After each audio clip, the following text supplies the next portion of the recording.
The Red Cross responds to nearly 66,000 disasters every year, most of them house fires. Red Cross President and CEO Gail McGovern says you need to develop an evacuation plan and practice it, especially with your children. It takes just 2 minutes for a home to be engulfed in flames. Practice those drills. We all think our kids know what to do. They don't. We need to teach them. We have started a large campaign where we're going into vulnerable communities and helping install smoke alarms. Already 92 lives were saved, and 4 of those lives were saved by a 5-year-old girl who remembered what we taught them during these fire drills, and she got her family out. We also have a slew of free apps that people can download onto their smartphones. It's what to do in every kind of disaster you can imagine, how to prepare and how to recover. To help support all the Red Cross does and to make a financial donation, go to redcross.org. That's redcross.org.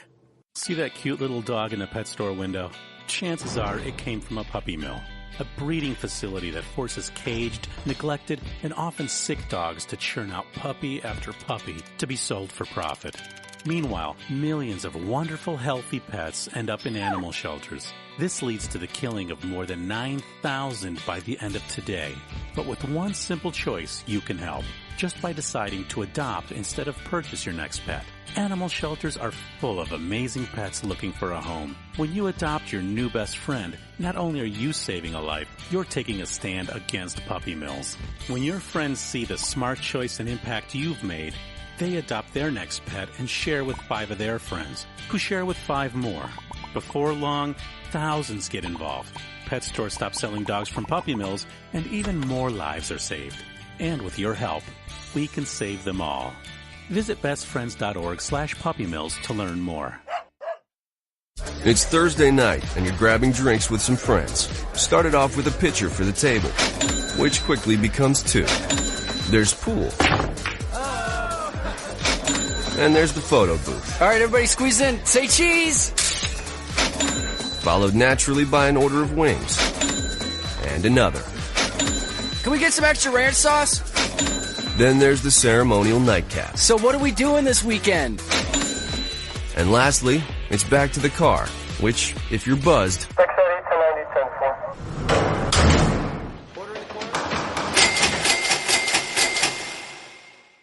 could be the most expensive night of your life.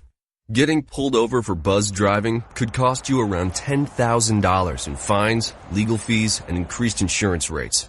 Nothing kills a buzz like getting pulled over for buzzed driving, because buzzed driving is drunk driving.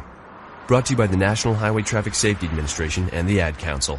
Hi, I'm Jeremy Schaap. You may know me from ESPN's Outside the Lines and Sports Center. What you probably don't know is that I've suffered from Crohn's disease for almost 20 years.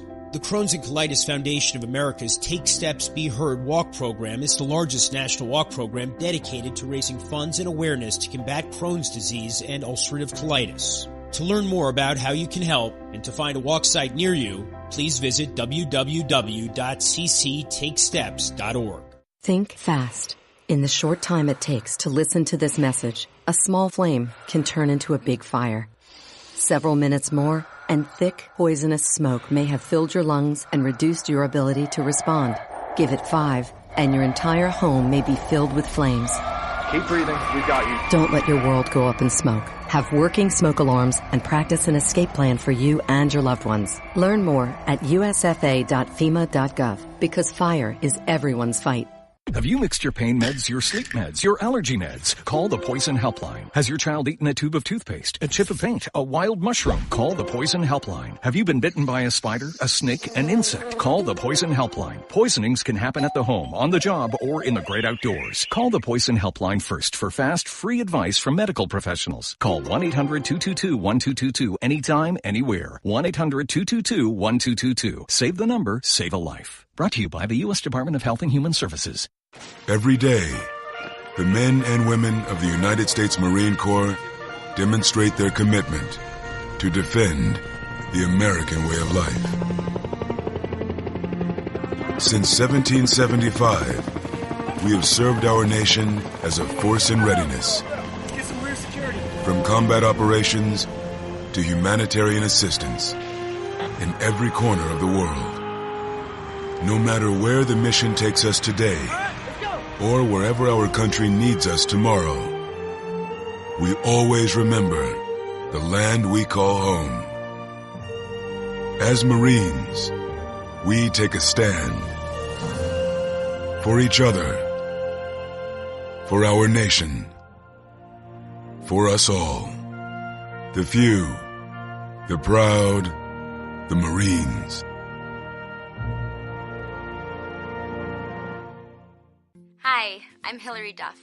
As a mom, I'm proud to support the March of Dimes in helping more women have full-term pregnancies and healthy babies.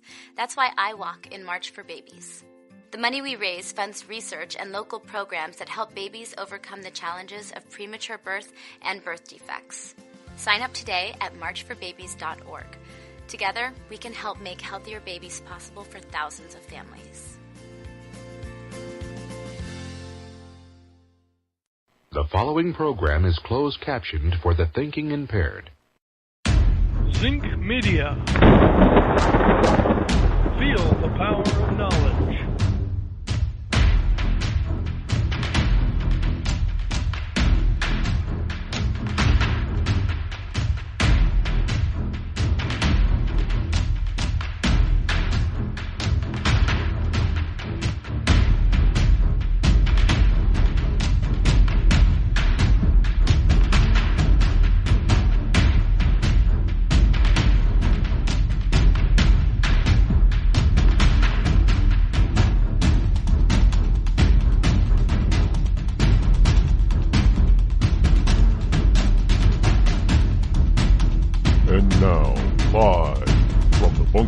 Studio located somewhere within the great granite state of New Hampshire is Rod Eccles. Well, it looks like Trump's approval ratings are heading northward. Good morning to all of you liberty lovers and ecclesiastites all across the globe. Yes, it is I, your lovable host, El Rod, coming to you live this Wednesday, hump day morning. Some people pronounce it Wednesday. Here it is, August number 23 in the year of our Lord 2017. Call-in number this morning, the call-in line is 603-835-3226. The president was out there in Phoenix yesterday delivering where was John? You know, John McCain probably should have been Flake. Well, maybe not John McCain, because John McCain is done as far as politics and as well as his overall life is concerned, probably. Due to his brain cancer. John McCain is done. But Flake is not. Flake is still healthy and young enough to continue, but he avoided the rally. I mean, how dumb can you be? Well, you know, all the Republicans that are anti-Trumpers or never Trumpers are dumb. To an extent. As I've told you yesterday, most of them have no fear of not being reelected. So they feel that they can, even when their approval rating like McConnell's is as low as, in some polls it's 17%, and some one poll is 17%, another poll it's 18% within his own state. And Trump is up as high as, depending on the poll, is as high between 40 and 45%. Now, I don't care what kind of math you use. 40 to 45% is more than double what 17 or 18% is. So, when we have all these, the lamestream media trying to portray Trump as being, we got Clapper out there talking about, Trump is mentally deranged and he's looking for a way out. You know who the mentally deranged are? The mentally deranged are the anti-Trumpers and the ultra-leftist Democrats. Those are who the mentally, let's be honest about it, they're the mentally deranged. Because they think they can get away with this kind of crap. The point is that the American people are turning off and getting sick of all this leftist garbage. I mean, how can you sit there and blame, in these protests, only the so-called pro-Nazis when Antifa, the anti-Nazis, are causing most of the violence and almost all of the property damage. Got a story here out in California. There's a state representative in California he's telling the truth about the stories, but he's conveniently eliminating the part about who's causing the problems. Nobody wants to spend taxpayer money on how to figure out how to stop the problem from happening. Well, do what Phoenix did. You didn't. Evidently, Phoenix didn't take it lying down. They didn't take any BS from Antifa or anybody else.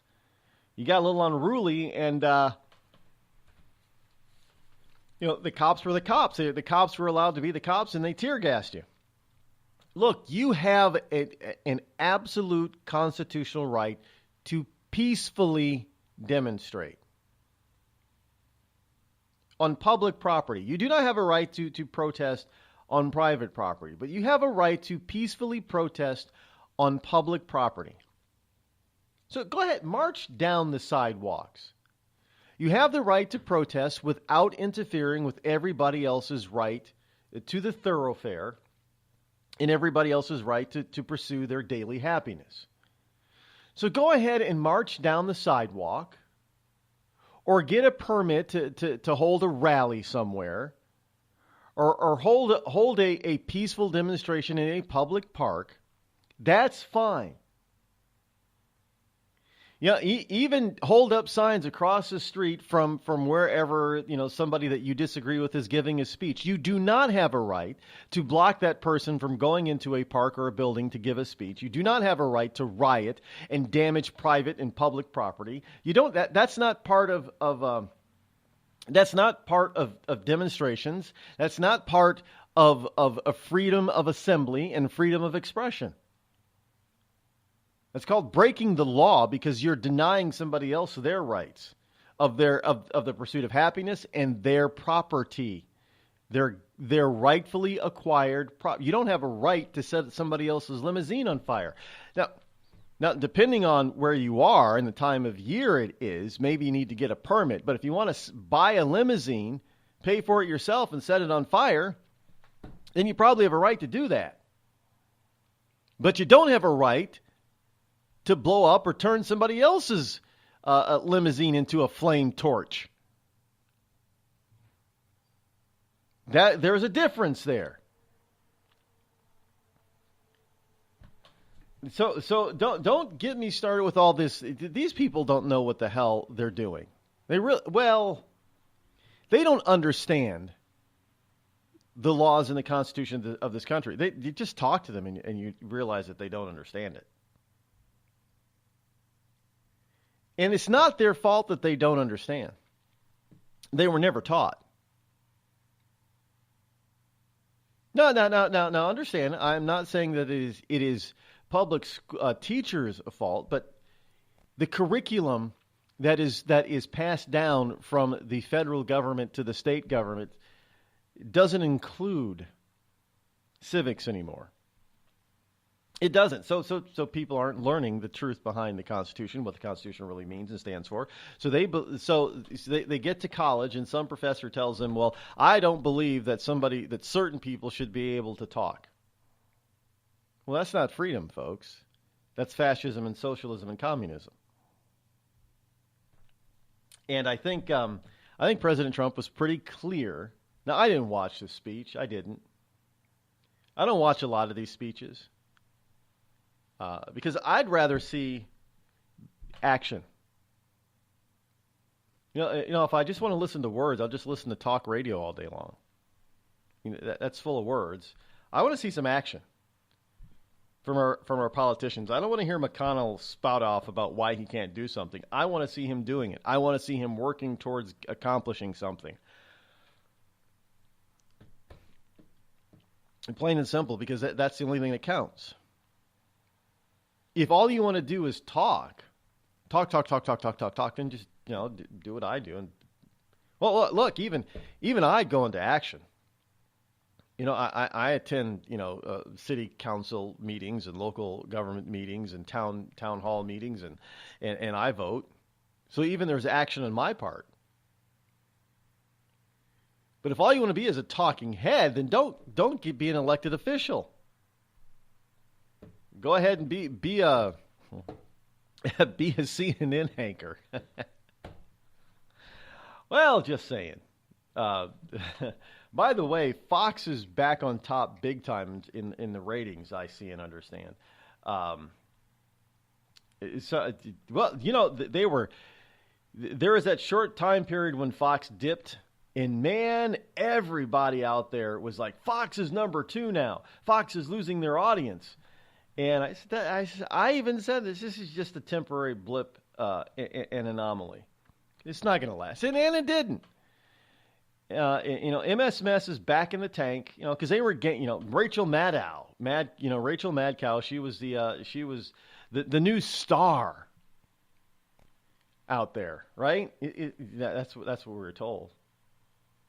And now her ratings are back where they belong in the toilet, and everybody else over in CNN and MS Mess, their ratings have dipped and gone back to where they were before. I think maybe because people were trying to see what these fools were actually saying and talking about when it came to Donald Trump, and people realized that they were full of it.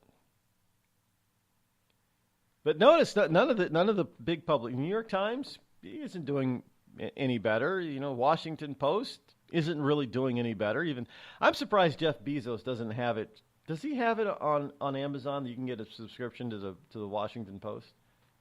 I don't know. I've never looked. I don't know. Not that I really care, because I don't really. I mean, if something comes across my news feed where I have to look into it and it's on the Washington Post, then I'll go to the Washington Post. But I don't seek out the Post because I know what the Post is. It's the Washington Post, in my book, is no longer even good enough to wrap your fish in when you go to the grocery store.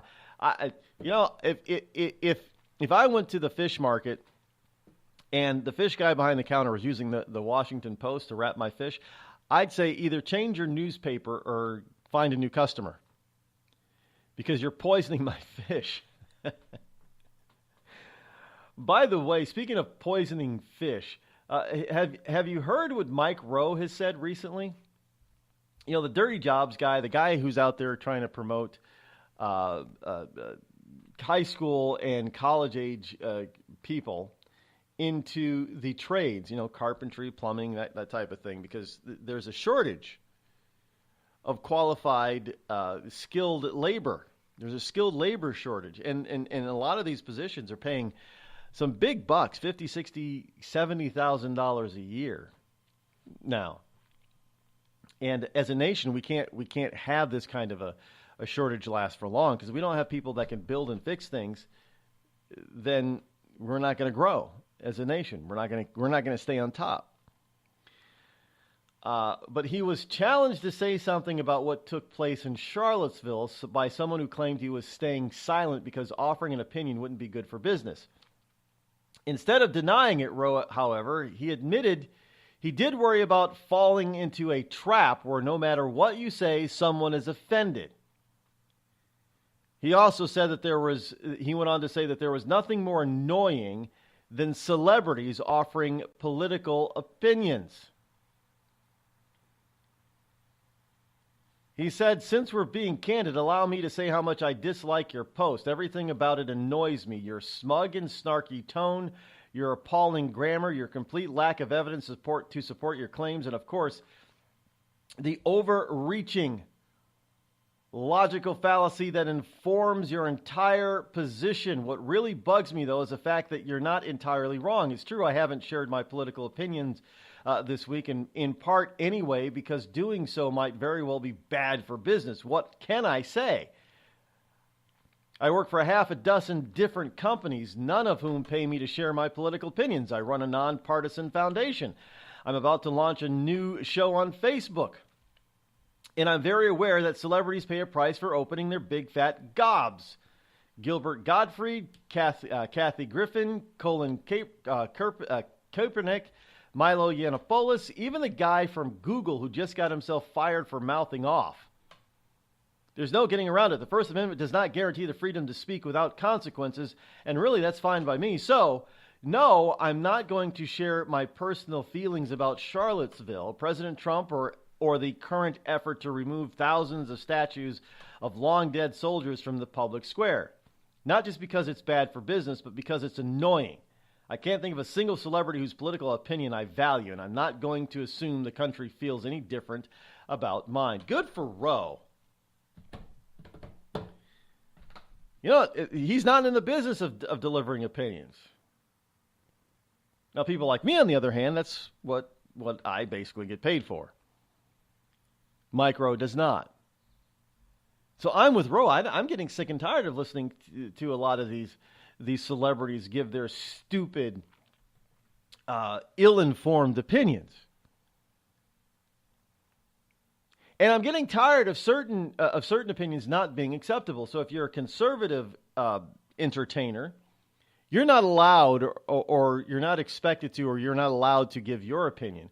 But if you're some dunderhead liberal who makes absolutely no sense whatsoever, oh, go ahead and give your opinion, and everybody will think you're erudite and all that kind of stuff. And it's just the opposite. You just show how ignorant and stupid you are.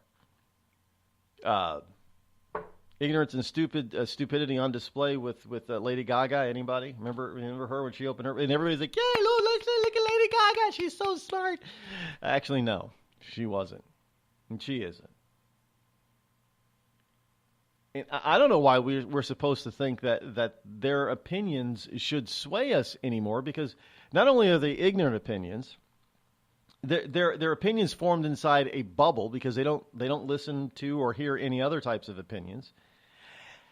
And just listening to them try to espouse their opinion because it's not scripted ahead of time by some writer, they can't even get it out properly half the time. It's maddening listening to them. So I'm with Mike Rowe. You know, it is bad for business. I'm not being paid to give my opinion. If I had the Mike Rowe political show, I'd give my opinion all the time. But that's not what he does. And so therefore, he keeps his politics closer to the chest. Good for him, because basically Mike Rowe is a conservative anyway. He's not dumb. You're listening to me, your lovable host, Rod, here on the Rod Eccles Show. We've all heard of male enhancement, but now there's an expert on true male enhancement in the areas that really count. In Herb Ellis's book, Husband 2.0, Real Male Enhancement, you'll find answers to questions like, why doesn't she want to have sex? A quick start, quick results workout guide. Plus, what you can do as a side hustle to make money now. With all the great tips in this book, every man can benefit. Get the book, Husband 2.0, Real Male Enhancement, on Amazon.com. Tired of paying outrageous prices for Viagra? Well, we have great news for you. Now you can finally get Viagra at huge discounts. Healthy Man allows you to save up to $500 on Viagra. Why pay U.S. pharmacy prices of $15 per pill or more when you can get Viagra for less than $3 a pill? Call today and get 40 Viagra pills for only $99. This can cost as much as $600 at your local pharmacy. You can't afford not to call us. If you want Viagra at the lowest prices, never pay $15 a pill pharmacy prices again. Get Viagra for less than $3 a pill. Call 800-595-2614 today and save up to $500 and get 40 pills for just $99. Healthy Man is fast, easy, and affordable. Operators are waiting at 595-2614 to take your call now. Call 800-595-2614. That's 800-595-2614. Again, 800-595-2614. It started with a knock, but it wouldn't end there. What happens in the story next, many wouldn't understand, and most wouldn't believe.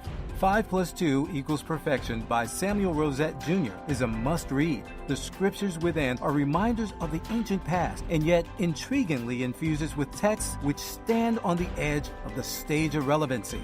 Available online at Westbow Press, Amazon, Books A Million, Barnes & Noble, and SamuelRosetteJr.com. And now a message from our sponsor. Ladies, tired of drying your hair with the same old vacuum cleaner? Try Avon Shave brand new Beauty Locks portable hair dryer. It's smaller, it's faster, it's guaranteed to give you the hair you've always wanted in half the time. Beauty Locks is delicate and dainty, just like you. The dryer weighs only a pound and easily fits in your hand. Now that's beauty and convenience. With a speedy motor that will dry your hair in as little as 25 minutes, you can get gorgeous hair without falling behind schedule. Don't worry about the little ones or that pie in the oven. Thanks to an extra-long extension cord, you can move around while primping your locks. Forget those long trips to the salon and no more waiting for hours under monster machines. Alvanche gives you an easy and speedy hairdo that will blow your man away. Get it now at your nearest Macy's.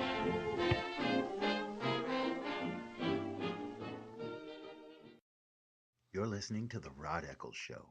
Let truth be told.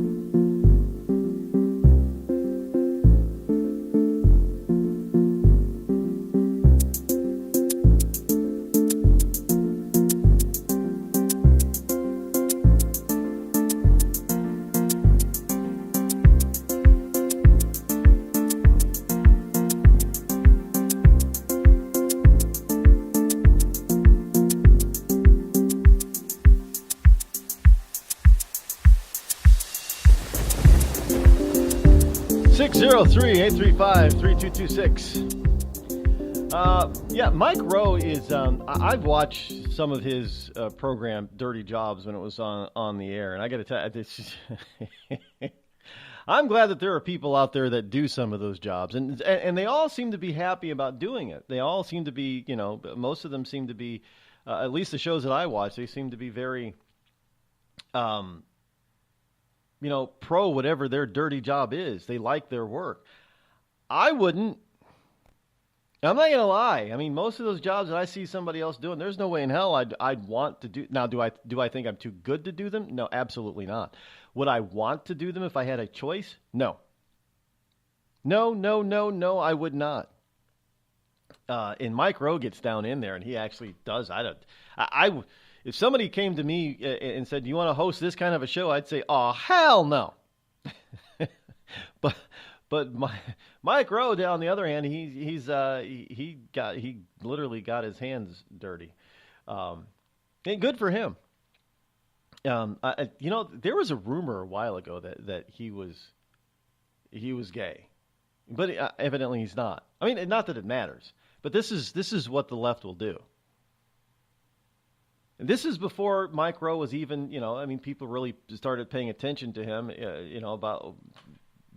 but they were laying I guess they saw something in him, and they were laying the foundation for trying to say that the guy was something that he wasn't. But, the big thing is he didn't care. He didn't care. He just kept on doing what he enjoyed finding out about people and what they did. He didn't go celebrate the jerk asses over there on Wall Street or in Washington, D.C. He went out into the middle of the country and found people doing everyday necessary jobs that if were not being done by somebody would contribute to the collapse of our current society as we know it. It's simple. All these jobs out there are necessary. And he was showing it and proving it. And there are people out there who got up every day or worked every night in the overnight shift, third shift, with a smile on their face doing this particular type of dirty work. Because without them, our society would grind to a halt. Think about it. Don't ever look down on somebody because they're doing a dirty job because they didn't go to college to do that job. I don't. I know what hard work is. And I know that each and every one of those jobs is necessary in order to keep our society moving. Because all that stuff doesn't happen. You need somebody to get to work down in there in the sewers in order to repair them or unclog them or what have you. Because your toilet's going to back up if you don't have them. You need somebody to get rid of dead cows and make leather, because without it, you're going to have dead cows everywhere, or you're not going to have leather jackets, leather shoes, and all that other kind of leather hand goods stuff that you like. You need somebody to do those jobs, and he pointed those out. Good for Mike. I always liked Mike Rowe.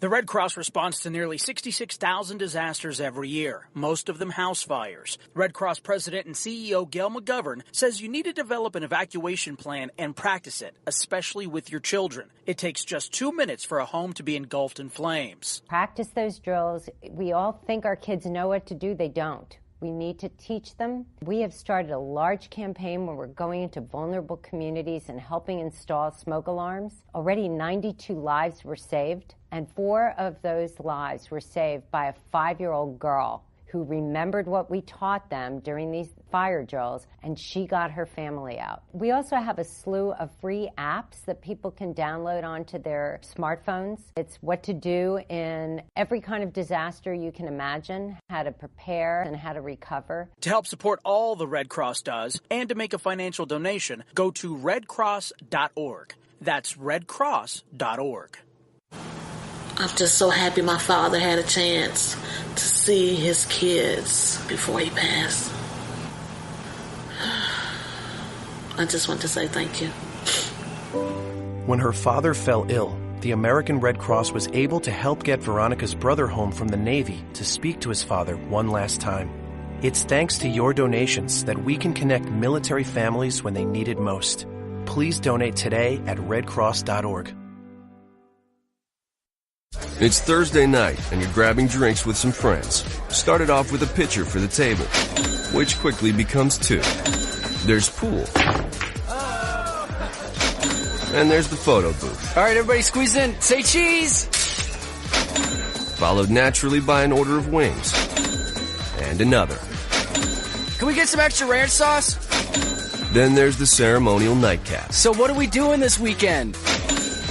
And lastly, it's back to the car, which, if you're buzzed,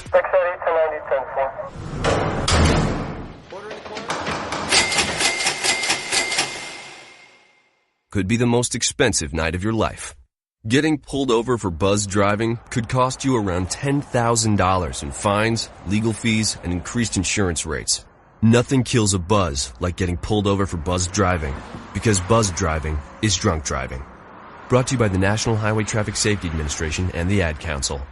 Every day, the men and women of the United States Marine Corps demonstrate their commitment to defend the American way of life. Since 1775, we have served our nation as a force in readiness. From combat operations to humanitarian assistance in every corner of the world. No matter where the mission takes us today, or wherever our country needs us tomorrow, we always remember the land we call home.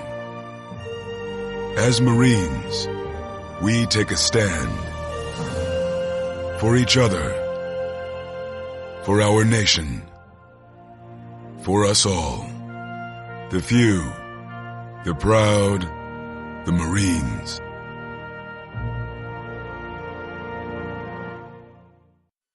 I considered suicide so I wouldn't put my family through all the pain. Many of our warriors are returning home from the battlefield, only to face a new war as they struggle with devastating injuries. At Wounded Warrior Project, we understand. We're there to help. Even though you think you're broken, you're not. It's the physical and the emotional healing that Wounded Warrior Project provides. With a gift of just $19 a month, you can join Wounded Warrior Project. You'll help provide critically needed programs and services that rebuild lives. Beautiful. There you go, buddy. The ongoing needs of our wounded and their families will continue for many years to come. Now is the time to show your support. Call now or go online with your gift of just $19 a month, and we'll send you this Wounded Warrior Project blanket. It made me feel that there's people out there that care about us. After this event, we can finally maybe start to heal as a family and move forward. We need your help. The families are hurting. For many of our wounded heroes, the greatest casualty is being forgotten. That's why your gift of just $19 a month is so important. Please, call or go online right now.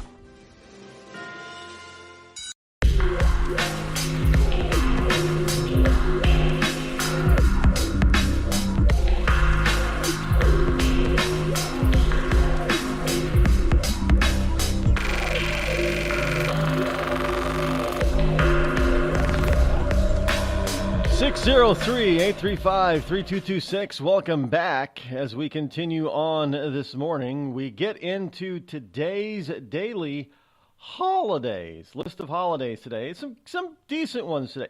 Some very apropos ones today as well. Today is Hug Your Sweetheart Day. Now, I know that's, Valentine's Day is Love Your Sweetheart and Kiss Your Sweetheart Day, but today is Hug Your Sweetheart Day. So if you have a sweetheart, make sure that you hug them today. Today is also Buttered Corn Day. Apropos for the end of summer, barbecuing, all that kind of stuff. It should be a weekend, though, right? But there are 6 different kinds of maize or corn, and one of them is sweet corn. They're the kind that is most consumed in these United States of America. So eat your corn on the cob day. Today is also Ride the Wind Day. And most people who ride the wind ride in giant balloons. Up, up and away, my beautiful balloon. You ever take a balloon ride? I've never been never taken a balloon ride. They have a balloon fest. I don't even know when the balloon fest is around here. They have one every summer, and it's never really advertised. I mean, I think the reason why they don't advertise it is because it'd probably get they wouldn't be able to handle the number of people that would show up. But the only time I seem to know when the balloon festival is when I look up in the sky and I see all the balloons, the hot air balloons. And you go, oh, hey, I guess I'm not getting over there to the area where they're launching these things because they're already launched. So I never get to go up in one. Today is also National Sponge Cake Day. Today is also Valentino Day. No, not Valentine's. Valentino, as in Rudolph Valentino. The man he actually died on this day back in 1920? I think that was his demise, that he perished from a disease called peritonitis, which is an inflammation of the peritoneum, which is in the abdominal area. And it usually is a result of a fungal or bacterial infection caused by an abdominal injury, underlying medical condition, or a treatment device like a dialysis catheter or a feeding tube. And this is what Rudolph Valentino passed away from way back in the day, back on this day, 1926. He was 31 years old. By the way, Rudolph Valentino was a naturalized citizen of Italian descent. Rudolfo Alfonso Raffaello Pier Filbert Guglielmi di Valentina di Antiguela. Now, that's a Spaniard's name if I ever heard one, but he's an Italian. We went over the Spanish names yesterday. I don't think I've seen a name that long before. But he shortened it, Rudolph Valentino for short. And he was a big star back in the day. And he was also considered extremely. I mean, he was the Brad Pitt of his day. From what I gather and what I understand, he wasn't a bad looking guy. I guess I could see it, but he was basically the Brad Pitt of his day. I mean, he was women just fawned over Rudolph Valentino. Oh, Rudy Valentino. But so today celebrates basically the death of Rudolph Valentino, his untimely, unfortunate death. Today is also the International Day for Remembrance of the Slave Trade and its Abolition. Yes. Does Antifa know about this day? How about Black Lives Matter? Folks, I'm not kidding you. Today is International Day for the Remembrance of the Slave Trade and its abolition. The International Day for the Remembrance of the Slave Trade and its abolition was established by the United Nations Educational, Scientific, and Cultural Organization, otherwise known as UNESCO, in 1997. It was first observed in 1998. The day is meant for people to reflect on the historic cause, the methods, and the consequences of the slave trade.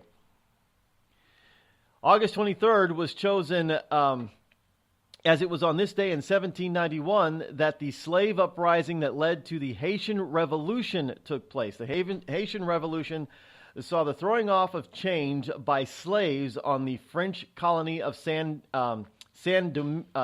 Dominique, which was located on the island of Hispaniola. This event marked a watershed moment in the eventual destruction of the international slave trade, the transatlantic slave trade, which brought slaves to the Americas from Africa and goods back to Europe. And slavery itself lasted well into the 19th century in the United States. The slave trade was banned in 1800. No, it didn't. No. Well, it did. 1865 is when it ended. 19th century. The slave trade was banned in 1808, and slavery was abolished throughout the whole country by the passage of the 13th Amendment in 1865, following the Civil War. So there you go. Why don't they talk about this then? They don't even know this day exists, and it's from their one of their favorite organizations, the United Nations, UNESCO.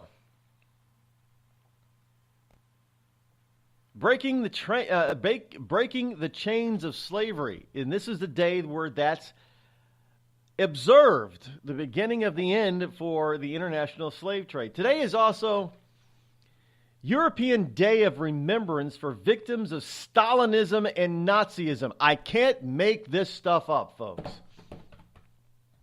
This is a Remembrance Day. This is a holiday, international holiday. Today, the day may be spent in solemn reflection on those whose lives were victimized on account of Stalin's Soviet Union and Hitler's Germany.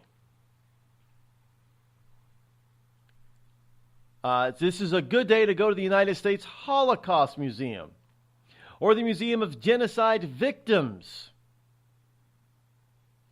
The European Day of Remembrance for victims of Stalinism and Nazism is a day of remembrance of victims of totalitarian regimes, specifically of those who were victimized at the hands of the Soviet Union and Nazi Germany. In some countries outside Europe, such as the United States, the day is known as Black Ribbon Day. This day, August 23rd, was chosen because it was on this day in 1939 that the Molotov-Ribbentrop Pact between the Soviet Union and Germany was signed. This is a non-aggression pact, designated spheres of influence between the two countries, including Poland, Lithuania, Estonia, Latvia, Romania, and Finland, and marked a moment of collusion between the two totalitarian regimes. This was supposed to last at least a decade, where there would be no hostilities between the two countries. However, Hitler reneged on that pact and that agreement. During the 1980s, Black Ribbon Day protests took place around the globe, protesting crimes of the Soviet Union. On October 23rd, 1989, on the 50th anniversary of the Molotov-Ribbentrop Pact, about 2 million people joined hands across the Baltic states, Estonia, Latvia, and Lithuania, in a peaceful protest known as the Baltic Way. So that's why this day was chosen as the official European Remembrance Day of such evilldom from back in the day. Can't make this stuff up. So there are some good holidays today. You know, hug your sweetheart, eat some buttered corn, celebrate the life of Rudolph Valentino, eat some sponge cake, and take a hot air balloon ride. But it's also a day to remember and reflect on the end of slavery worldwide, the worldwide slave trade, and to remember the victims of Stalinism, communism, and Nazism. And by the way, that would include you so-called Antifa people. You know, some people ask, well, how is it that Antifa fights against Nazism? Well, because communism and Nazism, fascism, don't get along. Oh, no, nothing on the left gets along. Socialism doesn't like fascism or communism. Fascism doesn't like socialism or communism. And communism doesn't like fascism or socialism. And probably the two worst enemies that there are, politically speaking, are communism and fascism. They can't stand one another. Historically speaking, this has been true. So what we're seeing now is not a clash of a leftist group and a rightist group. No. What we're seeing is a clash of two leftist groups, and they've always been at each other's throats. This is nothing new. So anti-fascists are nothing more than communists, basically. They really are. And they're out there causing trouble and trying to fight against fascism or Nazism. Nothing new. Yeah, I mean, this happened in World War II, when Germany was at war with Russia. And so, I mean, communist Russia, before it was the Soviet Union. So this is nothing new. These people have always been at each other's throats. So I don't know why people think this is something different or new. Well, but see, the point is Antifa, all these Antifa people, they think they're doing something important and new. They're not doing anything new. Oh, we've got it. Now's the time to stand up and resist Nazism. You've been doing this since the 30s. 1930s. This is not new. But this whole point of this is the reason why I say education is important, because these millennials, they have no clue about history when it comes to this sort of stuff. They don't.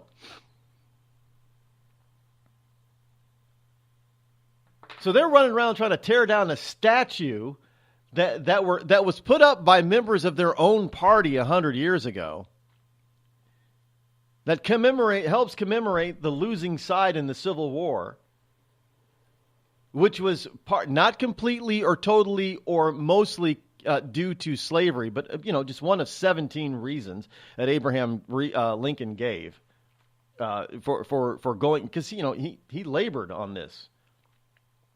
Do we go to war to keep the Union together? And he gave 17 reasons why this was the right thing to do. One of those 17 reasons, not even in the top 10, was slavery, abolishing it. It wasn't even in the top 10. So, I mean, just being frank about it, that's the honest truth. So you want to demonstrate and tear down monuments that celebrate or remind us of certain people or actors of the day, not just of the Civil War, but whatever led up to the Civil War. People that were involved. And some of them, like Robert E. Lee. By the way, I got a story here about Robert Lee. Robert E. Lee didn't own any slaves, by the way. And he was not exactly, he was known in the South is not exactly being for the slave trade, but he believed in his country, the Confederate States. But we're going to demagogue Robert E. Lee. But I got a story. This is how stupid this stuff is. Let's see, where is this? I had this story. Yes. You're not, folks, this is ridiculous. ESPN, MS-ESPN. MS-ESPN pulls Asian anchor announcer off of the University of Virginia game to avoid offending idiots. I kid you not. Why? Because this Asian, now he's an American, but of Asian heritage. Yes, he looks Asian. I don't know. Well, he doesn't look Japanese. He could be Chinese or Korean. But this Asian announcer of Asian heritage, his name is Robert Lee. Lee is a very popular Asian name. It's a very popular Chinese name. That's why I'm, thinking he's Chinese or Korean, but mostly, probably more likely Chinese and not Japanese, because Lee is not a very popular Japanese last name. But he's his name is Robert Lee, a very popular Asian last name, Lee. And his parents named him Robert.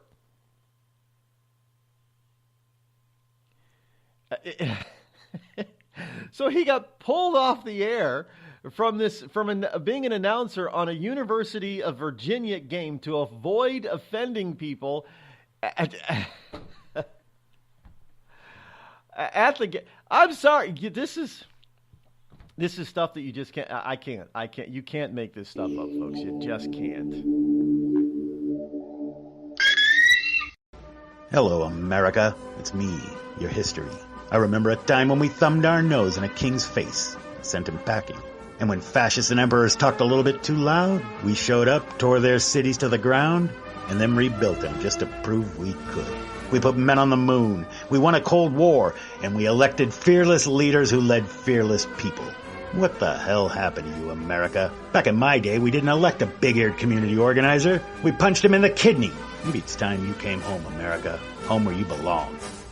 We've all heard of male enhancement, but now there's an expert on true male enhancement in the areas that really count. In Herb Ellis's book, Husband 2.0, Real Male Enhancement, you'll find answers to questions like, why doesn't she want to have sex? A quick start, quick results workout guide, plus what you can do as a side hustle to make money now. With all the great tips in this book, every man can benefit. Get the book, Husband 2.0, Real Male Enhancement, on Amazon.com. Tired of paying outrageous prices for Viagra? Well, we have great news for you. Now you can finally get Viagra at huge discounts. Healthy Man allows you to save up to $500 on Viagra. Why pay U.S. pharmacy prices of $15 per pill or more when you can get Viagra for less than $3 a pill? Call today and get 40 Viagra pills for only $99. This can cost as much as $600 at your local pharmacy. You can't afford not to call us. If you want Viagra at the lowest prices, never pay $15 a pill pharmacy prices again. Get Viagra for less than $3 a pill. Call 800-595-2614 today and save up to $500 and get 40 pills for just $99. Healthy Man is fast, easy, and affordable. Operators are waiting at 595-2614 to take your call now. Call 800-595-2614. That's 800-595-2614. Again, 800-595-2614. It started with a knock, but it wouldn't end there. What happens in the story next, many wouldn't understand, and most wouldn't believe.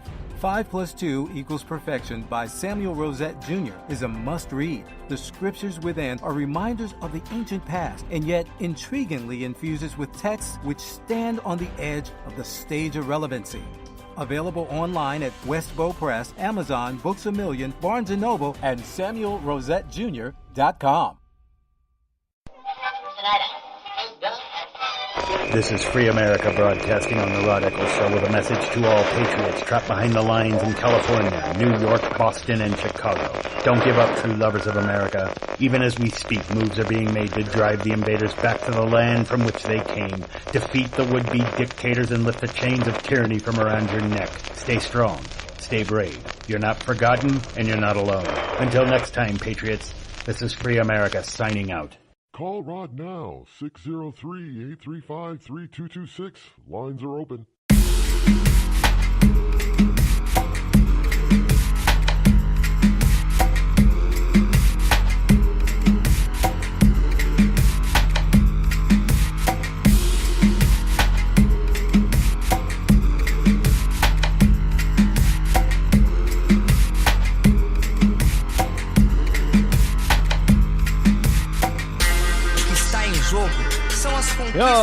I don't know what it's going to take to show the difference. Well, there isn't there. The funny thing is that there isn't a whole hell of a lot of difference between Nazism or fascism and communism, except for the economic part. Both are totalitarian types of systems where you don't have freedom to speak your mind or believe in what you want to believe in. Both hate religion, whether it be Jewish faith or Christian faith or even Islamic faith. Buddhism, none of that stuff. Both of them do not like religion. Both of them want to limit what history is taught or told. And both just basically want to run your everyday life. The major difference is that fascism is a lot like socialism in as far as its economic model is concerned. Is they don't believe that the state needs to own every damn thing across the country. There is some room for private property ownership, but only if it serves the interest of the state. However. That is what fascism is, and kind of like socialism, where they don't need to own the businesses. All they do is to control them through overregulation and through oversight. Having a government Nazi government worker or fascist government worker in every business that there is, major business that there is. You're allowed to have a private business if it's small. Your local baker is okay. You can own a bakery. You can't own a major factory, though. You can't be a major employer without the government, regulating you to death. Even the little baker really is kind of overregulated because there are certain things that you have to do and have to be prepared to do, whether you want to do them or not. Communism, on the other hand, says that there is no private ownership of anything. Everything belongs to the state, to the collective. So there's no need for government regulation and oversight because the government owns everything. That's the major difference. It comes in the economic form. Otherwise, they're nearly identical. They want to control what you think, how you live, where you live, or even if you're able to live. And this is the type of thing that these stupid Antifa people and neo-Nazis want for the United States. Well, why not? I guess we got some people in our own government that we've elected that want that kind of thing. Bernie Sanders, hey, I think we should expand Medicare to every man, woman, and child. Why? So you have a say on who gets medical care? Trust me, folks, yes, that's what they want. It isn't to deliver better care. Because we know that when it's government's involved on that scale, it doesn't work. There are very few people who are proud to be on the Medicare or Medicaid system or the VA system. There are lots of people who've died waiting for services, and they were put off on purpose. Well, because they don't want to pay for it. Now, I've mentioned this for the past 2 years. I've told people this. My father died in the VA because that's exactly what they did to him. They put off his treatment for so long until it wouldn't save his life if he wouldn't even survive the procedure if they would have done it. But if they would have gotten to him when they should have gotten to him, he'd probably still be alive today.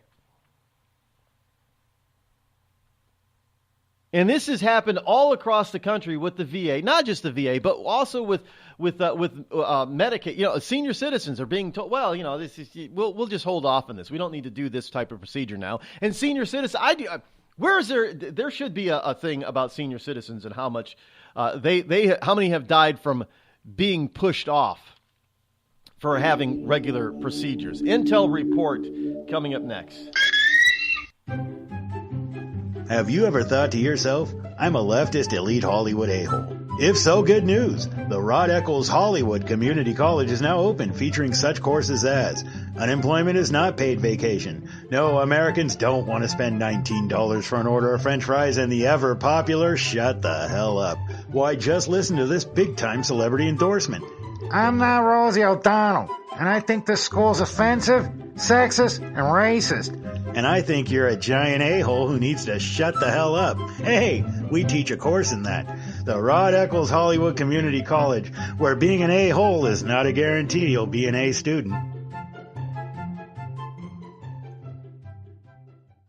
Thousands of families affected by disasters, like the recent wildfires, urgently need support. You can help the American Red Cross provide warm meals, shelter, and hope to families when they need it most. Please donate today to Red Cross Disaster Relief to help people affected by disasters, big and small. Go to redcross.org or call 1-800-RED-CROSS today. Your support is critical. We can't do it without you. I'm just so happy my father had a chance to see his kids before he passed. I just want to say thank you. When her father fell ill, the American Red Cross was able to help get Veronica's brother home from the Navy to speak to his father one last time. It's thanks to your donations that we can connect military families when they need it most. Please donate today at redcross.org. Were you born from 1945 to 1965? People born during these years are 5 times more likely to have hepatitis C. So even if you try to eat right, exercise, and take care of yourself, you could still have hepatitis C, a serious disease that's a leading cause of liver cancer. If you were born from 1945 to 65, you should get a blood test for hepatitis C. Treatments can cure this disease. Talk to your doctor about getting tested. A message from the CDC. Think fast. In the short time it takes to listen to this message, a small flame can turn into a big fire. Several minutes more, and thick, poisonous smoke may have filled your lungs and reduced your ability to respond. Give it 5, and your entire home may be filled with flames. Keep breathing. We've got you. Don't let your world go up in smoke. Have working smoke alarms and always stay in the kitchen when cooking at high temperatures. Learn more at usfa.fema.gov because fire is everyone's fight. Have you mixed your pain meds, your sleep meds, your allergy meds? Call the Poison Helpline. Has your child eaten a tube of toothpaste, a chip of paint, a wild mushroom? Call the Poison Helpline. Have you been bitten by a spider, a snake, an insect? Call the Poison Helpline. Poisonings can happen at the home, on the job, or in the great outdoors. Call the Poison Helpline first for fast, free advice from medical professionals. Call 1-800-222-1222 anytime, anywhere. 1-800-222-1222. Save the number, save a life. Brought to you by the U.S. Department of Health and Human Services. Premature birth is the #1 killer of babies. Those who survive often face birth defects and complications that affect them for life. For hundreds of thousands of families in the United States, this is the hardest thing they will ever have to face. And it's even harder on the baby. March of Dimes is providing education and support to families and funding life-saving research to give every baby a fighting chance. You can help. Do something today. Give them tomorrow at marchofdimes.org/tomorrow. It's pretty amazing when you consider that 7 years ago, we didn't have the treatments we have now. We cure 80% of children with cancer. Go back 50 years, we were curing 20 to 30%. This is the miracle story of modern medicine. We understand what makes this cancer tick. And of course, without donors from around the world, this just couldn't happen. There's one thing we're focused on, and that's beating this thing. St. Jude Children's Research Hospital. Finding cures, saving children. Learn more at stjude.org. Not on my watch, our military service members say, as they volunteer to serve. As they move out, stand firm, and take fire. So not on our watch, we say, to the severely ill or injured veterans who can't get the care they deserve to live full and independent lives, even when there's no government funding, or a nursing home seems like the only option. We won't leave one warrior behind. Not on our watch. Join us at findwwp.org. Every day, the men and women of the United States Marine Corps demonstrate their commitment to defend the American way of life. Since 1775, we have served our nation as a force in readiness. From combat operations to humanitarian assistance in every corner of the world. No matter where the mission takes us today, or wherever our country needs us tomorrow, we always remember the land we call home. As Marines, we take a stand for each other, for our nation, for us all. The few, the proud, the Marines.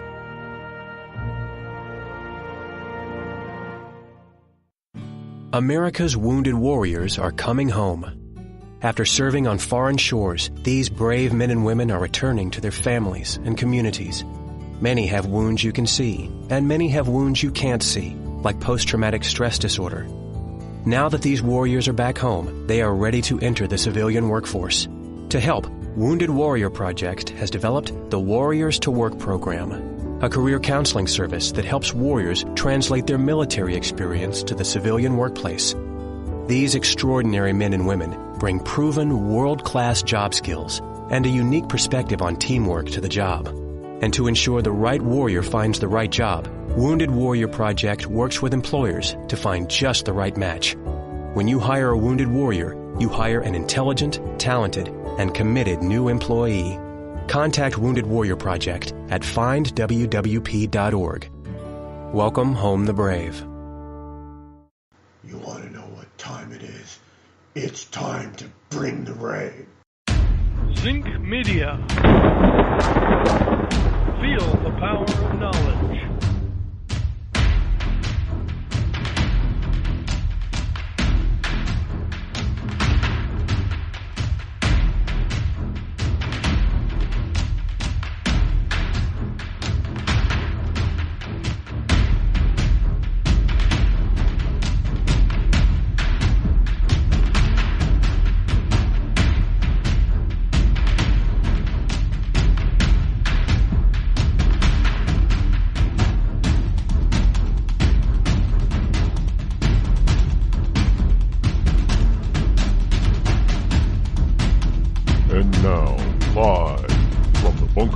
Studio located somewhere within the great granite state of New Hampshire is Rod Eccles. And welcome back. Good morning to you, liberty lovers and ecclesiastites all across the globe. Here it is, Wednesday, Hump Day, August number 23 in the year of our Lord 2017.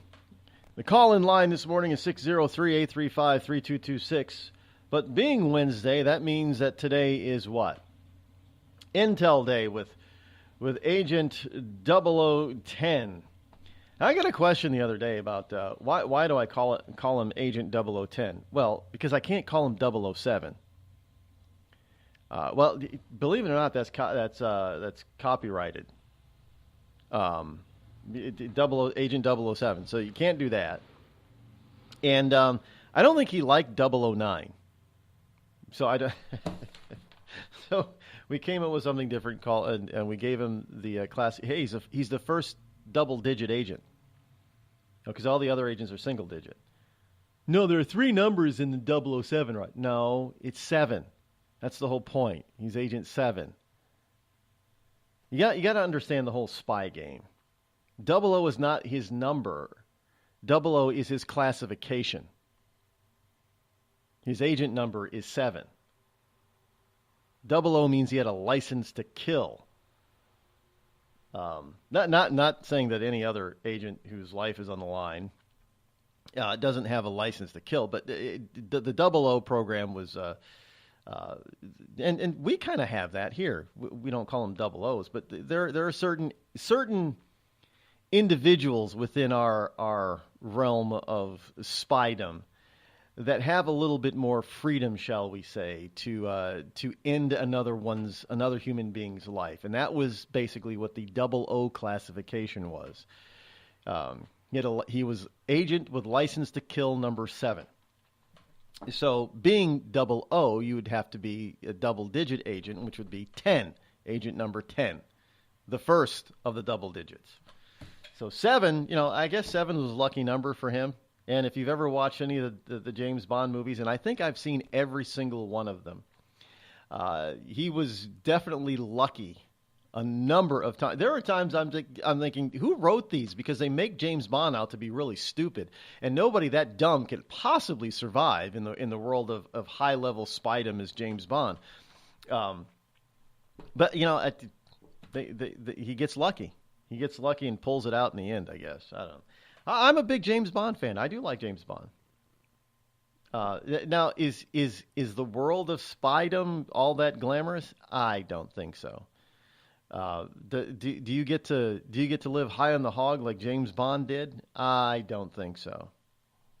I could be wrong. I don't know. There might be spies out there that are living the life of millionaires. They could be. I highly doubt it. But you never. Since I'm not in the biz, what do I know? Right? What do I know? But in any case, today is the Intel report with Agent 0010. So let's bring him on. Let's see if we got the proper music. There we go. As we welcome Agent 0010 for the Intel report on the Rod Eccles Show. Good morning. How are you, Agent? Good morning, Rod. How you doing? Good. Do we have the equivalent of a 00 program in our spy arsenal? I am not privy to that type of information at this present time. Interesting response. Okay. Dom in the chat room says he'd rather be Maxwell Smart. Would you believe? Max was cool. Max was cool. Hey, it's awfully nice to have a partner like Agent 99. That's what I'm talking about. So, yeah, she was not bad. And Maxwell Smart was also very lucky because he was just lucky because he was just so dumb. But at least he played it off because James Bond was supposed to be one of the best and brightest agents that they ever had. But there was some stuff that in the movies that is like, that's really James, and you're still alive. Anybody else would be dead. But okay.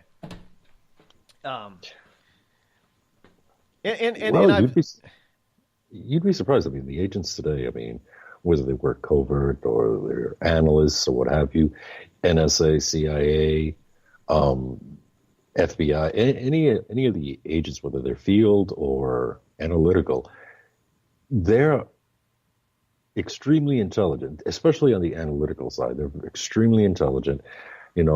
Basically all agents, all people that work in the agencies. I have a degree in economics from, of all places, New York University. So, does that make me smart? No, I was smart enough to get through the program, but there are some amazing, brilliant people that work in the agencies. And then, there's a select few that not only do they have book smarts, but they also have street smarts or common sense. And those are the ones that they basically put out there to work in the field.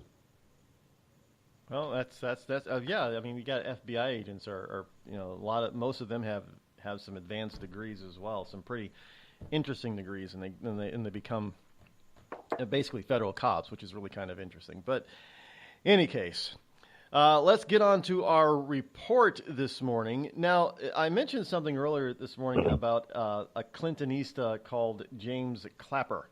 He's back in the news. And he is talking. He questions Trump's fitness for office and is wondering if he is looking for a way out. And he actually said this with the ever wonderful Peter Pan-like Don Lemon on CNN.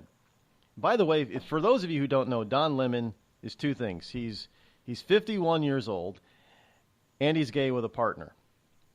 By the way, Don Lemon's partner, according to news reports, is white. Now, isn't Don Lemon a pro-Black Lives Matter guy? I'm just putting that out there. I don't care that the man is gay. I don't care. But it's a little bit hypocritical to talk about, black this and black that, and Trump's a racist, and Trump's this and Trump's that, when he's basically, his husband is white. I'm just saying, folks. The hypocritical nature of these people is beyond comprehension.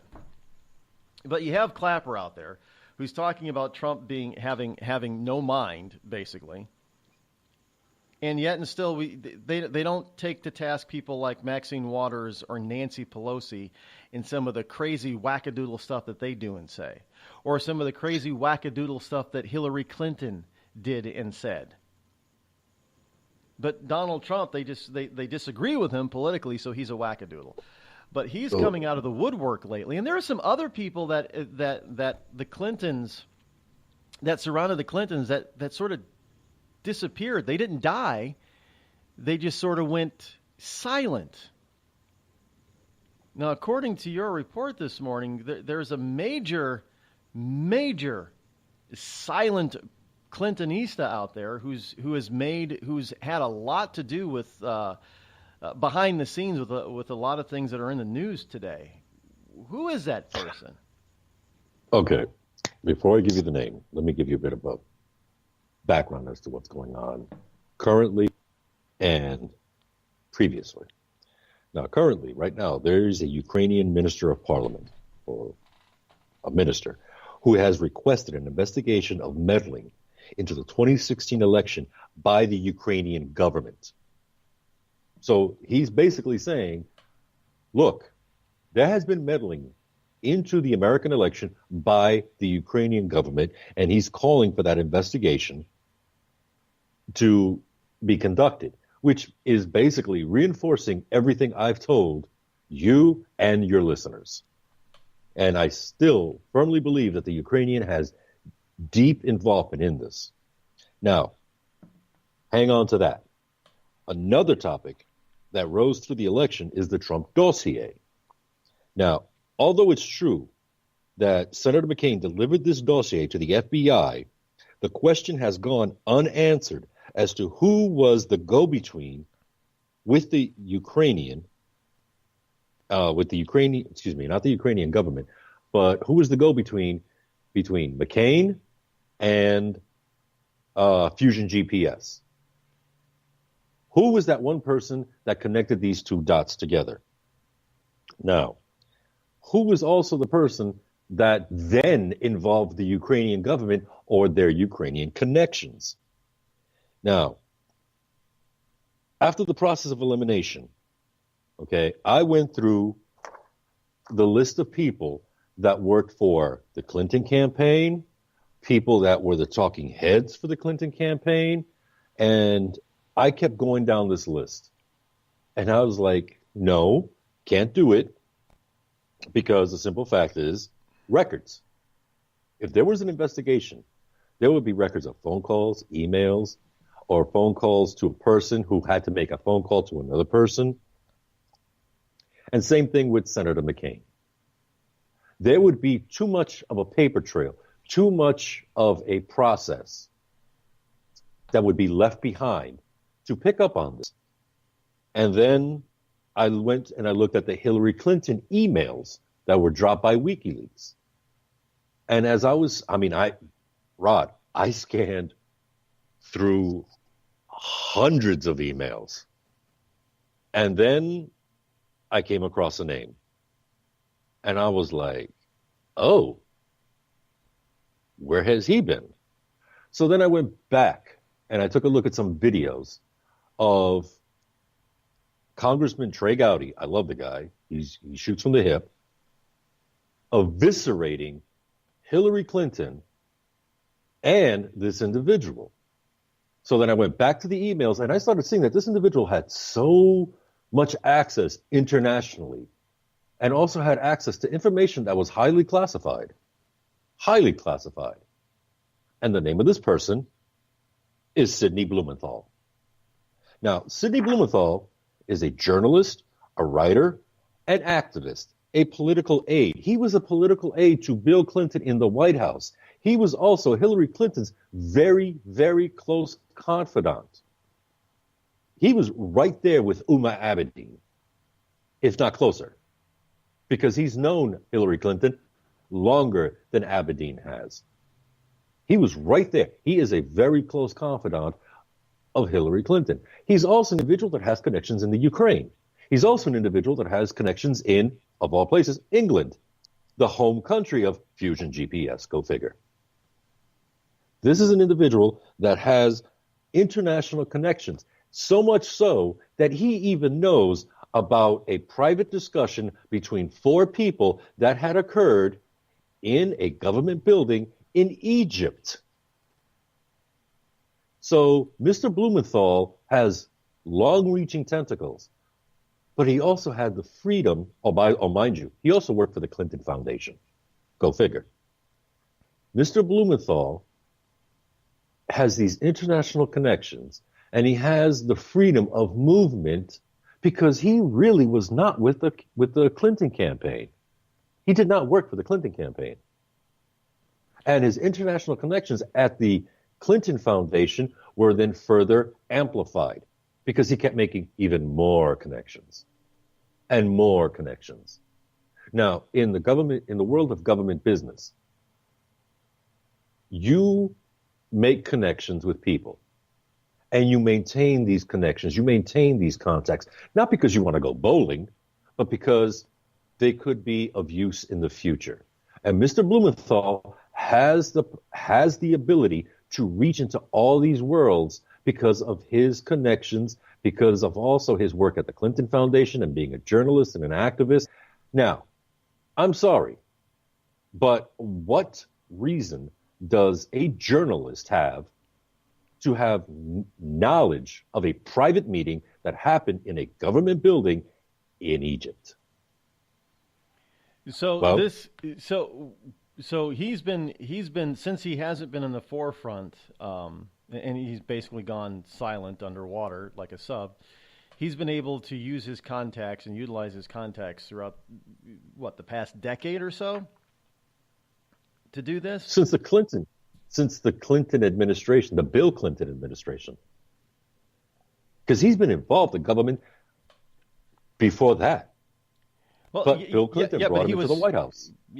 So he was brought into the White House by Bill, so he was pretty well known. But after Clinton, was no longer president, so basically 2001, when George W. Bush took over, Blumenthal pretty much went. So for the past 15, 16 years, Blumenthal's been laying the pipeline for all this stuff? No, Sidney Blumenthal has basically been involved in making connections, writing books, writing articles against the Republicans or against a capitalist government.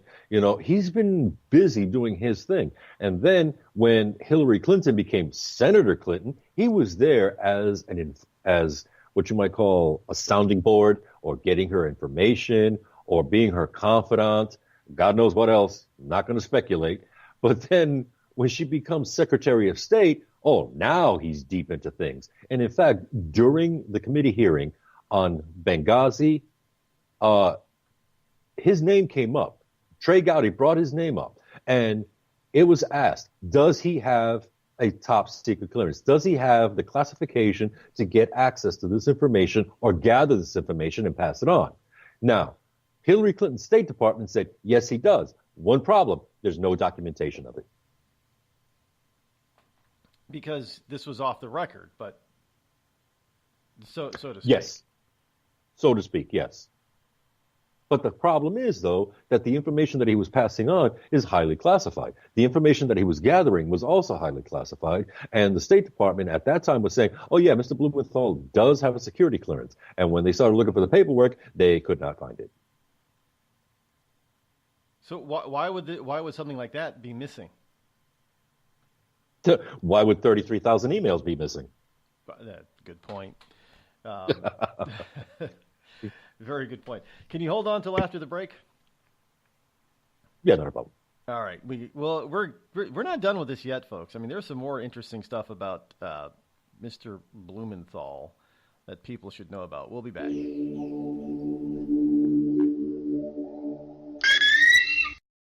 You're listening to the Rod Eccles Show, the coolest, most politically incorrect, conservative black man on the planet. Tired of paying outrageous prices for Viagra? Well, we have great news for you. Now you can finally get Viagra at huge discounts. Healthy Man allows you to save up to $500 on Viagra. Why pay U.S. pharmacy prices of $15 per pill or more when you can get Viagra for less than $3 a pill? Call today and get 40 Viagra pills for only $99. This can cost as much as $600 at your local pharmacy. You can't afford not to call us. If you want Viagra at the lowest prices, never pay $15 $15 a pill pharmacy prices again. Get Viagra for less than $3 a pill. Call 800-595-2614 today and save up to $500 and get 40 pills for just $99. Healthy Man is fast, easy, and affordable. Operators are waiting at 595-2614 to take your call now. Call 800-595-2614. That's 800-595-2614. Again, 800-595-2614. We've all heard of male enhancement, but now there's an expert on true male enhancement in the areas that really count. In Herb Ellis's book, Husband 2.0, Real Male Enhancement, you'll find answers to questions like, why doesn't she want to have sex? A quick start, quick results workout guide, plus what you can do as a side hustle to make money now. With all the great tips in this book, every man can benefit. Get the book, Husband 2.0, Real Male Enhancement, on Amazon.com. It started with a knock, but it wouldn't end there. What happens in the story next, many wouldn't understand, and most wouldn't believe. 5 + 2 = Perfection by Samuel Rosette Jr. is a must-read. The scriptures within are reminders of the ancient past, and yet intriguingly infuses with texts which stand on the edge of the stage of relevancy. Available online at Westbow Press, Amazon, Books A Million, Barnes & Noble, and SamuelRosetteJr.com. You know, a couple of weeks ago, a long-haired young person came into our bank and said to me, I bet you won't lend me money to buy an electric guitar. Well, he was making $100 a week, and he was over 18, and I said, I bet you I will lend you money to buy an electric guitar. And I did. So what happens? The punk gets busted for possession of dangerous drugs, and we're out $350. There's one thing about kids nowadays. You don't have to give them credit. Universal Bank. We trust you. About as far as we can throw you.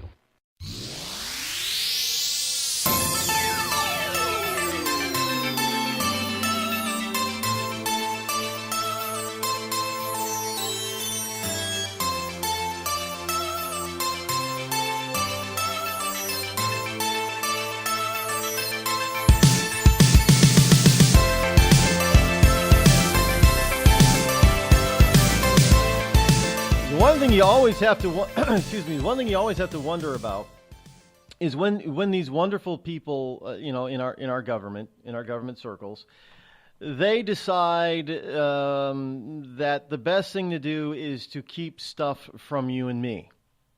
That has nothing to do with national security, by the way. I mean, I can fully understand, the classic, top secret classifications and needing things to be,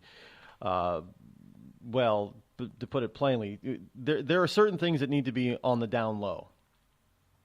But when it comes to operatives that are not in, let's say, the spy business,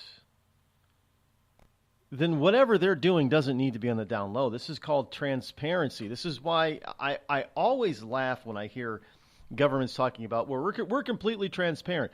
Really? So you're transparent about everything and everybody who isn't doing things or working on things that have to do with national security that need secrecy and cloak and dagger type of stuff. So everybody else is open, and we know exactly what they're doing, where they are. But no, that's not the case. Where was Blumenthal the past 15 years? What exactly was he doing? Was he working for Hillary Clinton? Evidently, yes. He's one of the, maybe Blumenthal he figured out how to stay alive, because after all, there are a lot of Clinton fans and Clinton friends that didn't figure that out, how to stay alive, and there are a lot of Clintonistas that are no longer alive. And I don't know why you would want to be caught up unless you were equally depraved as the Clintons are. Why would you be caught up in the Clintons, knowing how depraved they are and how ruthless they obviously are? Now, I'm not accusing the Clintons of being directly involved in the deaths of any people that were associated with them, but I do find it fascinating that the evidence does sort of point that there is some foul play in some of these deaths, and their hands are all over it. So did Blumenthal figure this out for himself? Why would he want to risk everything to do what he's doing. And exactly what's in it for him? Well, I think maybe Agent 010 can enlighten us a little bit when we get back. So don't go anywhere. We're not done yet. Call Rod now, 666-603-835-3226.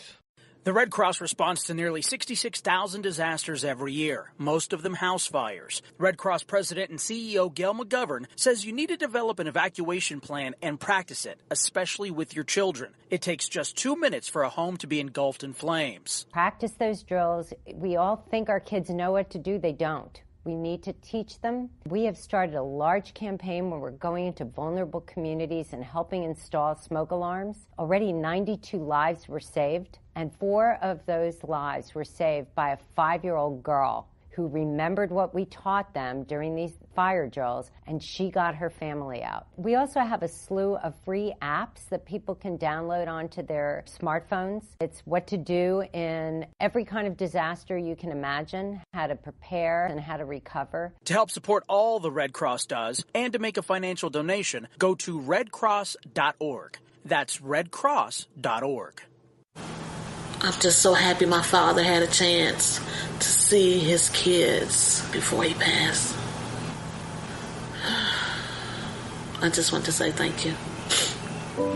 When her father fell ill, the American Red Cross was able to help get Veronica's brother home from the Navy to speak to his father one last time.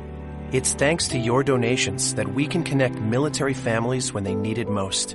Please donate today at redcross.org. It's Thursday night, and you're grabbing drinks with some friends. Started off with a pitcher for the table, which quickly becomes 2. There's pool. And there's the photo booth. All right, everybody squeeze in. Say cheese! Followed naturally by an order of wings. And another. Can we get some extra ranch sauce? Then there's the ceremonial nightcap. So what are we doing this weekend? And lastly, it's back to the car, which, if you're buzzed,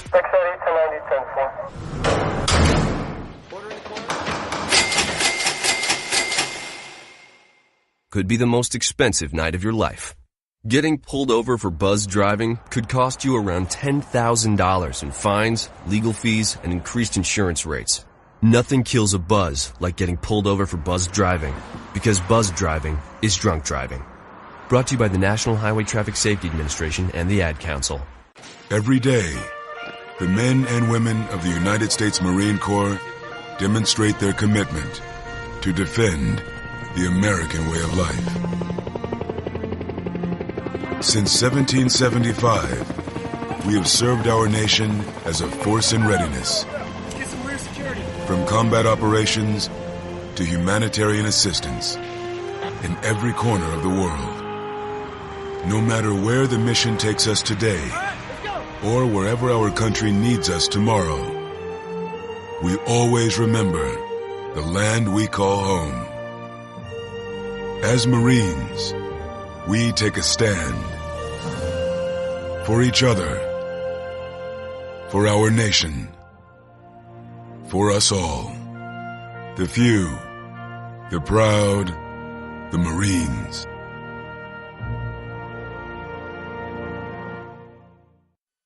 I considered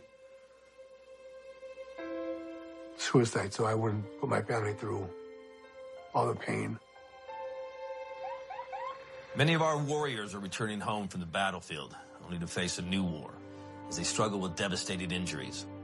At Wounded Warrior Project, we understand. We're there to help.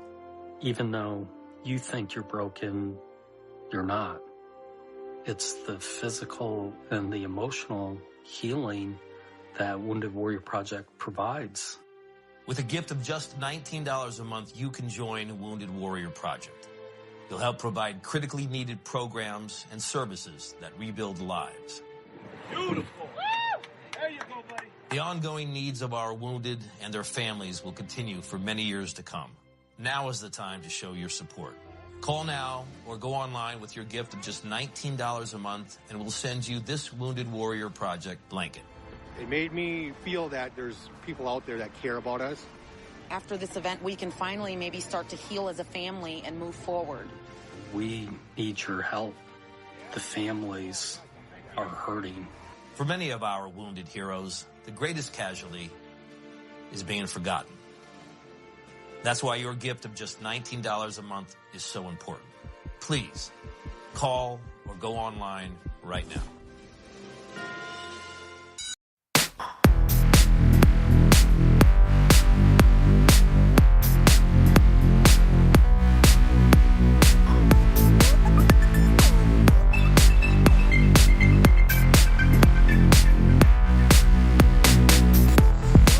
Well, it seems that if you go back in time a little bit, not too far back in time, but you go back in time just a little bit, we got Blumenthal was almost came to the surface in a number of different things. One of the things that even CNN has tagged Sidney Blumenthal with, at least partially, is with the birther thing of Barack Hussein Obama.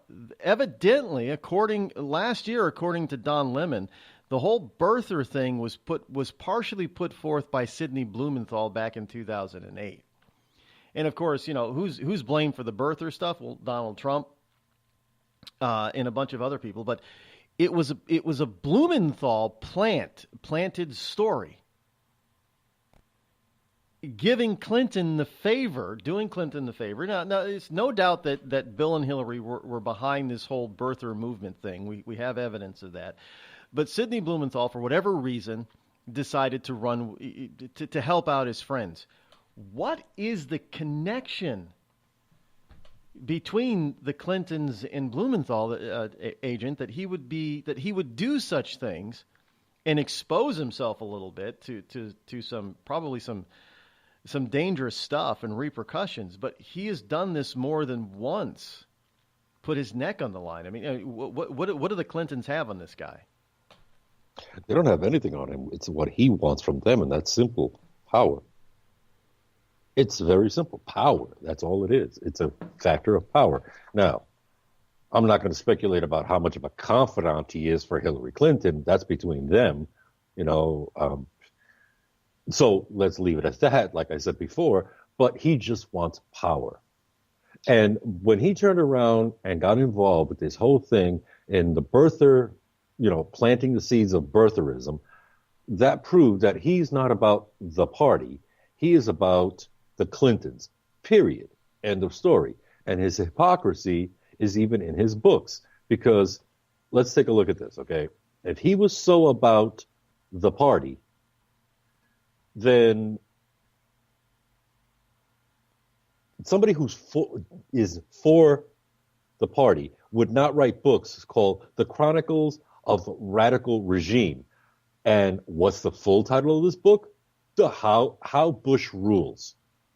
Chronicles of a Radical Regime. George Bush was a radical according to him. Okay?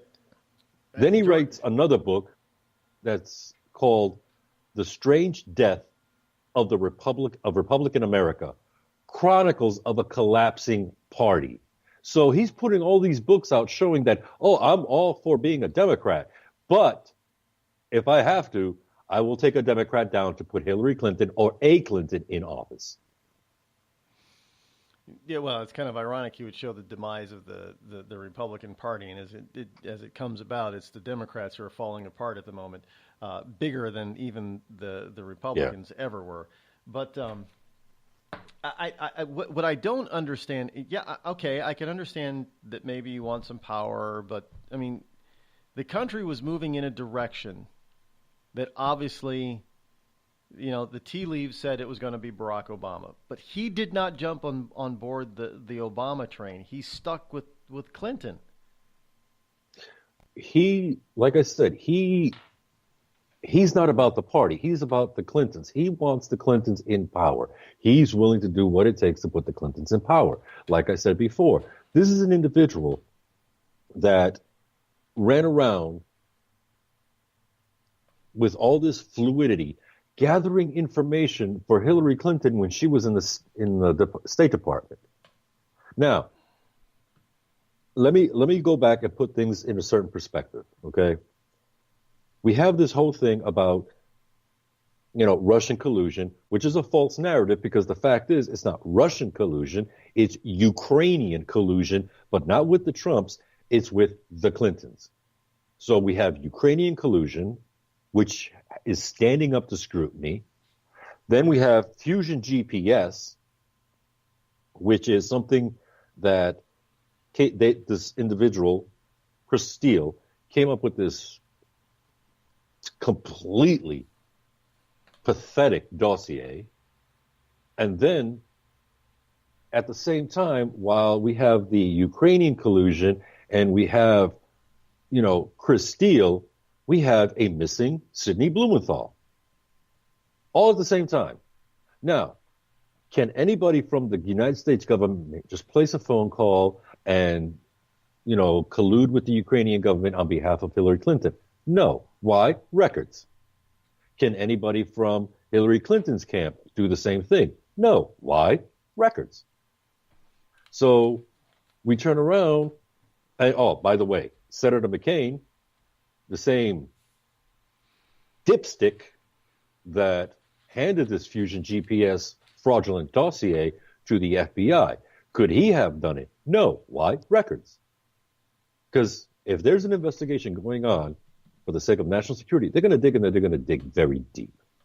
Very deep. But who has the freedom? Because everybody that was brought up before, well, guess what? They couldn't do it because, like I said, records, and their assistants would have records, and their assistants would have records. But who had the freedom? Now, this is my theory, because so far, believe me, Rod, when I bring anything to you or your listeners, I tear it apart first. I rip it apart to see if it will stand up to scrutiny. And I'm sorry, this is really standing up to scrutiny. It is a theory, yes. And the only way it can be proven fact is if I had a little bit of help from other individuals in the intelligence organization. Problem is, nobody wants to get involved. Nobody wants to help me do this. Because I have limited resources. I can go into certain places and find certain things, but there are certain other connections in D.C. I do not have. Because when I was there, I didn't want these connections because they lead down the wrong path. So eventually, I will come to the conclusion if I'm not beat to the punch. And honestly, I may be getting beat to the punch very soon because members of Fusion GPS have been subpoenaed. And they're going to be brought to Washington, D.C. And they're going to face a private committee hearing. And they are going to be grilled by the committee. And of course, Mr. Trey Gowdy is going to be part of this committee, thank God. And so is Mr. Nunez, thank God. But so do you think they're going to give up good old Sidney? And what if they do? What could possibly happen to him? So he gets exposed a little bit that he's been involved in some otherwise clandestine things, but is any of it illegal? Yes. Yes. There are aspects, not all of it is illegal. Not all of it is illegal. But there are certain aspects of it that are illegal. Such as one of the hack programs was written in Ukrainian, and they're running around saying, oh, no, it was written in Russian, when it was actually Ukrainian. Now, were the Ukrainians the one that did this? Yes, on the behest of who? Mr. Blumenthal, which means he was part of a conspiracy. But did that aiding and abetting, basically? Okay, so we have some legal standing here that Blumenthal could be in some trouble, and could this rightfully bring in the Clintons, at least Mrs. Yes. Clinton? Yes. Very much so. Now, here's my question to you.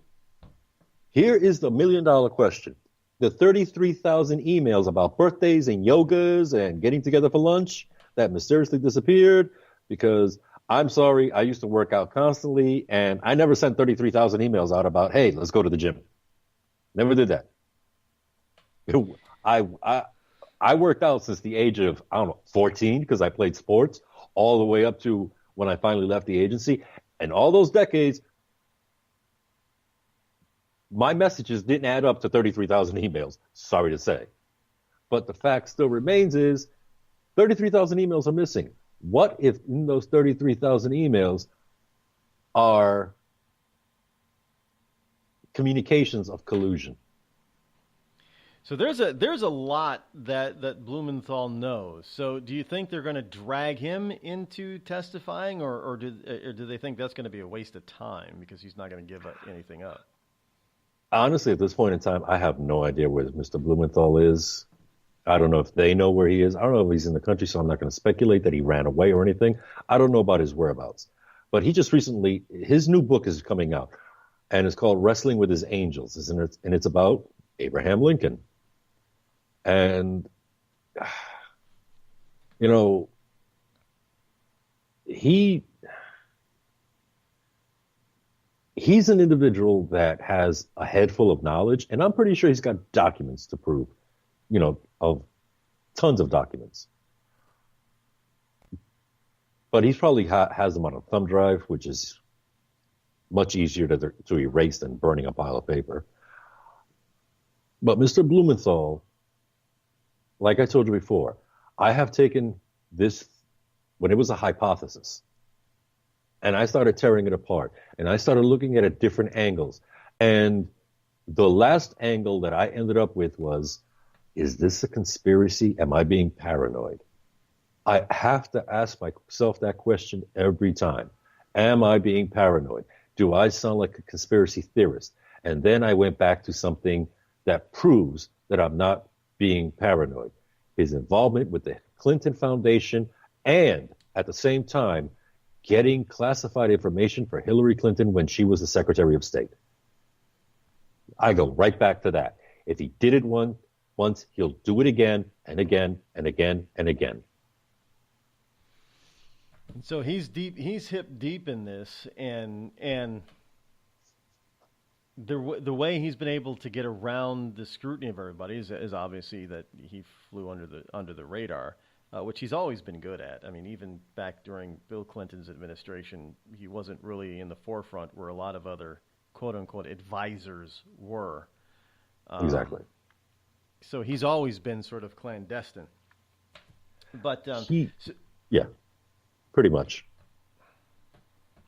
Well, so is there anybody else out there that's a Clintonista that we haven't heard from in a long time, like Blumenthal, that some of these congressional hearings may bring to the fore?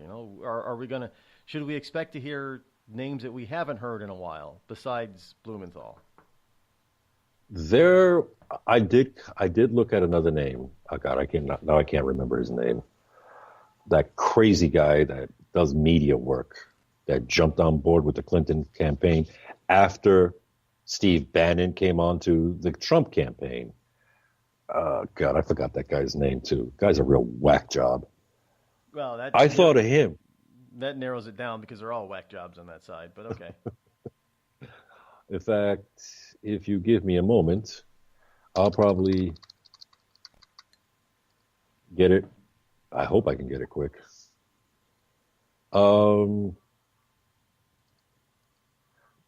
But this individual jumped onto the Clinton campaign after Steve Bannon went onto the Trump campaign.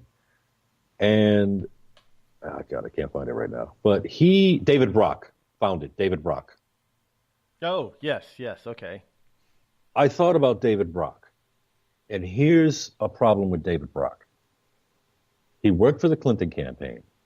As soon as you jump on board into a Clinton campaign, you have now made yourself a target.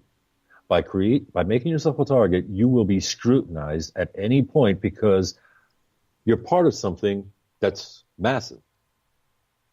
So what does that mean? Paperwork, records, scrutiny, anything. They can take his phone records, They don't need his phone. They just need his phone records if he doesn't have a private server like Hillary did. And take a look at it and find out, who did he call? Who did that person call? And who did that person call? He leaves records behind because he was part of the campaign.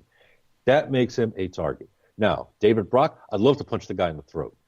I'd love to cure him of his insanity by punching him dead in the throat and make him swallow his own Adam's apple. Love to do it, because this guy's a whack job monumentally. Now, on the other hand, I go back to Mr. Blumenthal. He didn't work for the campaign. He had the freedom of being a citizen. He had the freedom of not being involved in the campaign and doing as he pleases and coming and going as he wishes. Can he work in the shadows? Yes. That, by him not being part of the campaign, that gave him almost unfettered freedom to do as he pleases without being scrutinized. And that's all. That's just being under the radar, which is, yeah, okay. Well, so we have Sidney Blumenthal, who's out there doing stuff that he probably shouldn't. Well, definitely doing stuff that he shouldn't be doing. But and he's doing it at the behest of the Clintons, for the Clintons, especially for now. Is there any? Is this going to lead up to something, some sort of Hillary comeback in 2020? Oh, shoot me in the face. I hope God no. God no. I am so tired of this woman. I really am. I mean, it's like Washington, D.C. reminds me of Greek mythology. Would you like to know how? Well, oh, yeah. Okay. Here we have the Stygian witches. You know, the three witches, boil, toil, and trouble, and they all shared one eyeball. Yeah, Maxine Waters, Elizabeth Warren, and Hillary Clinton. Okay? Then you have Medusa. Okay? Yeah, we all know who Medusa basically looks like, and that's Wasserman Schultz. Either that or somebody dumped ramen noodles all over her head. So, I mean, Debbie Wasserman Schultz, that's the Medusa. Because her stupidity is so deep, she just freezes you in your tracks, and you're like, say what? Did you just say that? You turn into stone. You're just frozen from her complete and utter stupidity. Honestly, I mean, and it's like, and then you've got Zeus. That's Bill Clinton. Why is Bill Clinton Zeus? Because he tries to breed with everyone. Okay? Yes. Oh, man, so I can see that, yes. So, I mean, all that white marble and everything that's running around all over Washington, D.C., well, guess what? It's perfect, because these people are starting to resemble Greek mythology. Yeah, well, there you go. I'm not going to deny that. That is so true. Well, another rousing report from Agent 0010. Thank you so much for digging into this stuff. And we're ahead of the curve again. And people, if you start seeing Sidney Blumenthal's name pop up, folks, you heard it here first. All right. Well, you all have a great one. Thanks. Keep yourself safe out there, my friend. I will try. Talk Bye, to you folks. soon. And we'll be back, folks. Not done yet.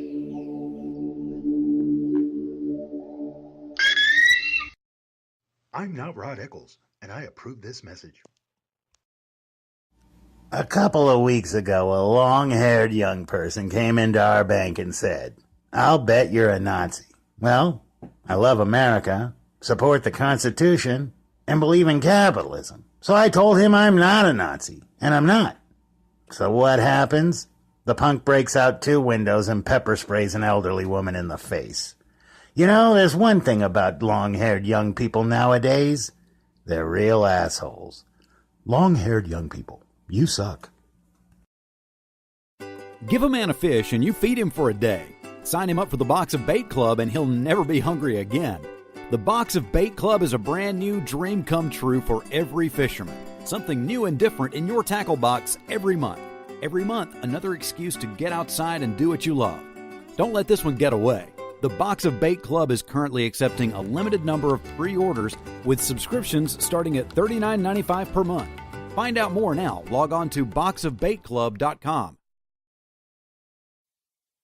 Tired of paying outrageous prices for Viagra? Well, we have great news for you. Now you can finally get Viagra at huge discounts. Healthy Man allows you to save up to $500 on Viagra. Why pay U.S. pharmacy prices of $15 per pill or more when you can get Viagra for less than $3 a pill? Call today and get 40 Viagra pills for only $99. This can cost as much as $600 at your local pharmacy. You can't afford not to call us. If you want Viagra at the lowest prices, never pay $15 a pill pharmacy prices again. Get Viagra for less than $3 a pill. Call 800-595-2614 today and save up to $500 and get 40 pills for just $99. Healthy Man is fast, easy, and affordable. Operators are waiting at 595-2614 to take your call now. Call 800-595-2614. That's 800-595-2614. Again, 800-595-2614. We've all heard of male enhancement, but now there's an expert on true male enhancement in the areas that really count. In Herb Ellis's book, Husband 2.0, Real Male Enhancement, you'll find answers to questions like, why doesn't she want to have sex? A quick start, quick results workout guide, plus what you can do as a side hustle to make money now. With all the great tips in this book, every man can benefit. Get the book, Husband 2.0, Real Male Enhancement, on Amazon.com. It started with a knock, but it wouldn't end there. What happens in the story next, many wouldn't understand, and most wouldn't believe. 5 + 2 = Perfection by Samuel Rosette Jr. is a must-read. The scriptures within are reminders of the ancient past, and yet intriguingly infuses with texts which stand on the edge of the stage of relevancy. Available online at Westbow Press, Amazon, Books A Million, Barnes & Noble, and SamuelRosetteJr.com. Warning. Listening to the Rod Eccles Show by the Idiot Left may cause outrage, fear, a need for safety pins and/or spaces. If you experience any of these symptoms or are allergic to truth, tune in and learn something.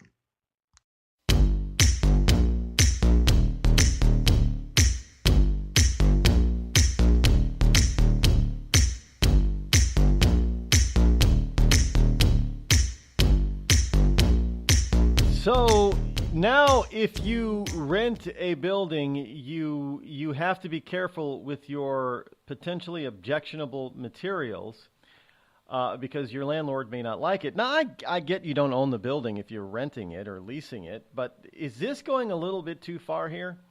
This is from the New York Post. A Manhattan landlord is trying to evict a tenant for displaying 2 Confederate flags in his windows at an East Village apartment building. Now, the court papers argue that tenant Will Green, who lives in a rent-regulated $1,141 a month apartment on East 8th Street, contractually gave up any free speech rights by his execution of the lease agreement, which bans objectionable conduct. Is it objectionable to hang a Confederate rebel flag in your window as a curtain? Well, I know a lot of people, even around here, there's people that have American flag and Confederate flag and different kinds of flags as curtains in the windows. Is that objectionable now? So the conduct of the defendant in the wake of the recent activities in Charlottesville and the president's statements related to the same and public concerns make the defendant's actions unreasonable in character, argues the building's owner, Charles Yassky, Yassky, in a new Manhattan Supreme Court lawsuit. This conduct is prohibited, antisocial, and intentional act that has no valid societal purpose and is not protected by any legal theory, Yassky says, other than, the guy has got a right to express himself, and the Supreme Court has upheld that sort of thing numerous times. So, it is upheld by legal theory. Today, there's a beer for everyone. Hey, me and the guys are going out for beer. You want to come along? Nah, I got a lot of data to enter into the computer tonight. Now, there's a brew for the future. Want me to bring you something back? Thanks, but I got some right here. Microsoft Brew. You got a beer tap on your computer? With a head so thick you can float a mouse on it. Let me get this straight. You make your own beer with the computer? With the right software, you can do anything. Microsoft Brew. Here, I call this one Windows 95. I don't know, it leaves a bad taste in my mouth. And if you gotta get there quicker, try the new ISDN malt liquor. When I found out I had atrial fibrillation, a serious but highly treatable heart condition, the first thing I thought of was who would take care of my wife and children if anything were to happen to me? My doctor recommended Prevactin. I had a lot of questions, so I did some research. It turns out Prevactin is the #1 recommended drug for Crohn's disease. I think my doctor's trying to kill me and steal my wife. Doctors. They'll stop at nothing to get your wife. The Red Cross responds to nearly 66,000 disasters every year, most of them house fires. Red Cross President and CEO Gail McGovern says you need to develop an evacuation plan and practice it, especially with your children. It takes just 2 minutes for a home to be engulfed in flames. Practice those drills. We all think our kids know what to do. They don't. We need to teach them. We have started a large campaign where we're going into vulnerable communities and helping install smoke alarms. Already 92 lives were saved, and 4 of those lives were saved by a 5-year-old girl who remembered what we taught them during these fire drills, and she got her family out. We also have a slew of free apps that people can download onto their smartphones. It's what to do in every kind of disaster you can imagine, how to prepare and how to recover. To help support all the Red Cross does and to make a financial donation, go to redcross.org. That's redcross.org. See that cute little dog in the pet store window? Chances are it came from a puppy mill. A breeding facility that forces caged, neglected, and often sick dogs to churn out puppy after puppy to be sold for profit. Meanwhile, millions of wonderful, healthy pets end up in animal shelters. This leads to the killing of more than 9,000 by the end of today. But with one simple choice, you can help. Just by deciding to adopt instead of purchase your next pet. Animal shelters are full of amazing pets looking for a home. When you adopt your new best friend, not only are you saving a life, you're taking a stand against puppy mills. When your friends see the smart choice and impact you've made, they adopt their next pet and share with 5 of their friends, who share with 5 more. Before long, thousands get involved. Pet stores stop selling dogs from puppy mills, and even more lives are saved. And with your help, we can save them all. Visit bestfriends.org/puppymills to learn more. Every day, the men and women of the United States Marine Corps demonstrate their commitment to defend the American way of life. Since 1775, we have served our nation as a force in readiness. Get some rear security. From combat operations to humanitarian assistance in every corner of the world. No matter where the mission takes us today, or wherever our country needs us tomorrow, we always remember the land we call home. As Marines, we take a stand for each other, for our nation, for us all. The few, the proud, the Marines.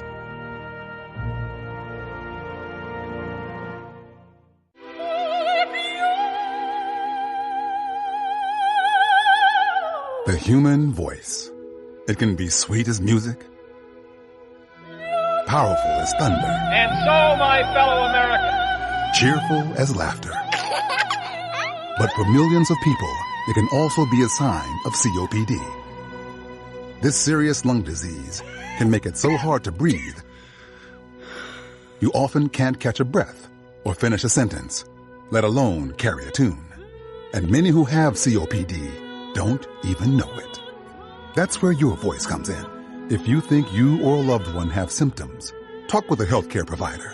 Early diagnosis can mean better treatments and quality of life. Join us in raising our voices for the millions with COPD who can't. Learn more, breathe better, at nih.gov.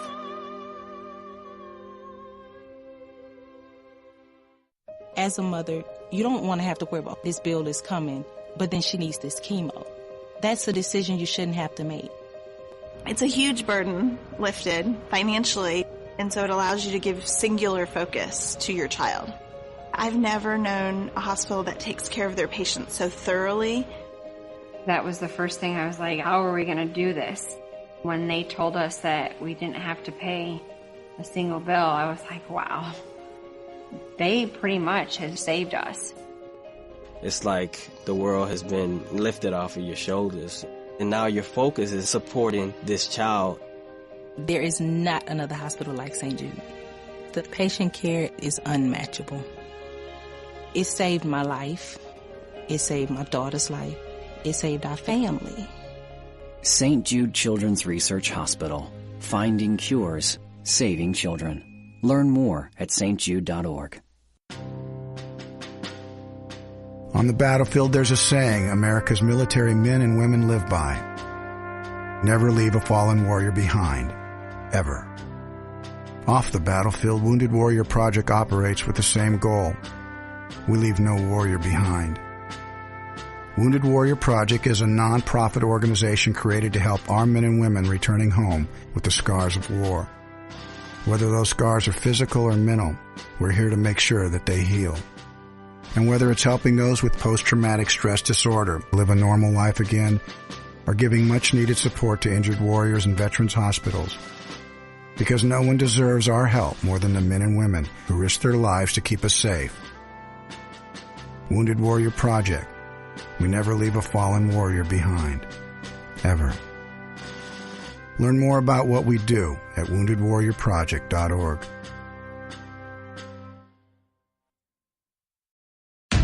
Zinc Media. Feel the power of knowledge.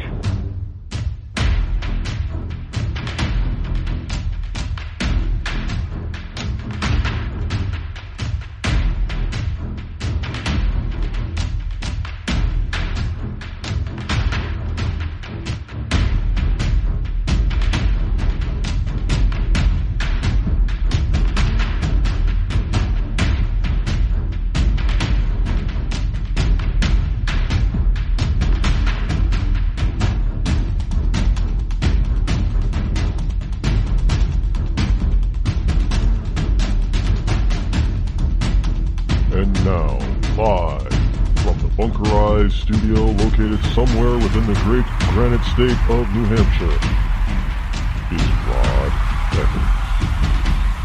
Yes, indeed. Welcome back. Hour number 3 right here on the Rod Eccles Show. The fastest 3 hours in Internet Talk Radio is right here. Can't believe we're in hour number 3 already. Yes, it is Wednesday, Hump Day, August number 23 in the year of our Lord 2017. For most people out there, you got about a week and a half or so, no more than 2 weeks left of officially unofficial summer, as in Labor Day is 2 weeks from yesterday. I do believe that the Great New York State Fair, this is to open up this weekend? I think it opens up this weekend, which is a big fair in the Northeast. And, of course, in October, I think it's October, beginning of October, you have another quite large fair, famous fair in western Massachusetts known as the Big E. So we're deeply in fair season right now. What you'll have now through September is fairs everywhere. So that usually marks the end of the warmer weather in the northern climes here. So it's almost September. It's just another summer just flew by. I know you still got another 2 weeks. And traditionally over the past decade or so, it has been fairly warm in the northern hemisphere through at least a week or two after. Usually it used to be, Labor Day was the end of the warm weather. That was it. All the beaches, all the tourist spots kind of closed down, shut down, and so and all the tourists went away, and so did the warm weather. But we've been getting a reprieve of late. to having some warmer weather after, summer-like weather after Labor Day, well into September, mid to late September, which gives locals a chance to experience their own neighborhoods in the warmer weather. I mean, if you're in a tourist zone or tourist spot, like take for instance the seacoast in New Hampshire. Now, I typically avoid going to the seacoast, which is southern Maine, the New Hampshire coastline, during the summer, because it is just Hampton Beach in Hampton, New Hampshire is a madhouse during the summer. It's redonkulous. Even to this day, it's just stupid crazy. But as soon as Labor Day hit, that day after Labor Day, the tourists bolt from New Hampshire and southern Maine, and it's still warm enough for you to enjoy the beach. And pretty much by that time, the water is as warm as it's going to get. So it's not like in the middle of summer where the water is kind of freezing. I mean, it's still cold, but it's the warmest it's going to get by the time the tourists leave the beaches on Labor Day. So that's the time that I usually head to the New Hampshire seacoast. Otherwise, you go up farther north into central and northern Maine, the water, you don't want to get into the water because it's just frigid. It's like taking what's the ice bucket challenge? The ice bucket challenge is nothing new to New Englanders. Hell, you do that every time you get in the ocean. I'm serious. You didn't see a lot of New Englanders doing the ice bucket challenge. Why? Because we're thinking, that's no big deal. We do it all the time. But that's just the way it is. 603-835-3226 is the call-in number if you wish to join me here live here on the program this morning. You still have some time. Back to this landlord thing. Now, this is obviously happening in New York City. Now, the building owner, who is Charles Yassky, Y-A-S-S-K-Y, who is trying to now, evidently, he's not saying that Will Green doesn't pay his bills. Evidently, Will Green does pay his bills, but he's put up these two flags as curtains, and they're rebel flags. And worst, there's three of them. Two windows have rebel flags, and one window has strangely enough, has the United States flag, the flag of the USA. But now the flag of the USA doesn't take up the whole window. At the bottom of the window, the bottom third of the window, if you will, or quarter of the window, it looks like it's the Star of David, the Jewish flag. So he's got, and it's the same thing with one of the rebel flags. Below the rebel flag, the bottom quarter of the window, there's another Star of David Jewish flag. So he's got the U.S. and the rebel flag teamed up with the Jewish state flag, and somehow that's being construed by this landlord as being of objectionable conduct and content. Now, the building owner claims that Green's flags, which he has illuminated at night with a spotlight from his fifth floor unit, have created a clear and present danger to the building. Now, folks, that says everything. That says everything. That if you hang the wrong kind of flag or decor in your window, that creates a clear and present danger for your building.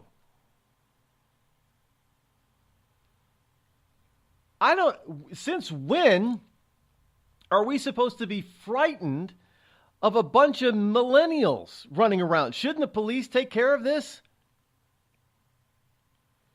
When do you start threatening people and their property simply because they want to express themselves? I mean, Rod, it's the rebel flag. You should look. I have said this many times before. I don't give a flip about the stupid damn rebel flag. I mean, there are a lot of people that think it means something that it doesn't mean. So fine, let them go ahead and fly it and display it, thinking that it means something different to them. I don't give a rip. Besides, if somebody's going to be racist just for being a racist's sake, then I'd like to know who that person is instead of having them hide. I mean, this is the dumbest thing I've ever heard of. You have a bunch of racist, rabble-rousers, communists, running around trying to dictate how the rest of us live. Well, we don't like you hanging that. Well, too damn bad. Don't look at my window then if you don't like it. It's my property. Well, Rod, he doesn't own the property. He's renting it. Well, so what? The bad part is that the landlord is so damn scared, not because he really honestly believes that flying or hanging a rebel flag, a U.S. flag, and a Jewish flag in his windows is disrespectful or objectionable content. The real reason he's taking this guy to court to try to get him evicted is because he thinks in his own mind, due to the actions of people like Antifa, that hanging a rebel flag and or a U.S. flag and or a Jewish flag in his windows is a clear and present danger to his property.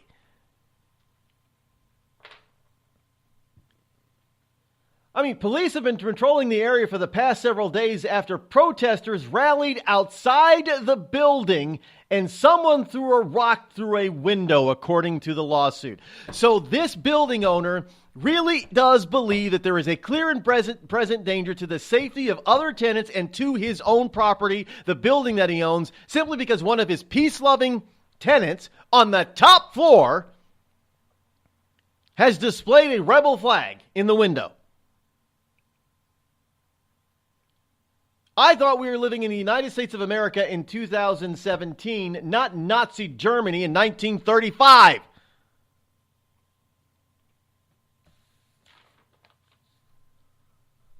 This is unbelievable that we're allowing this to happen, folks. We are allowing this to happen.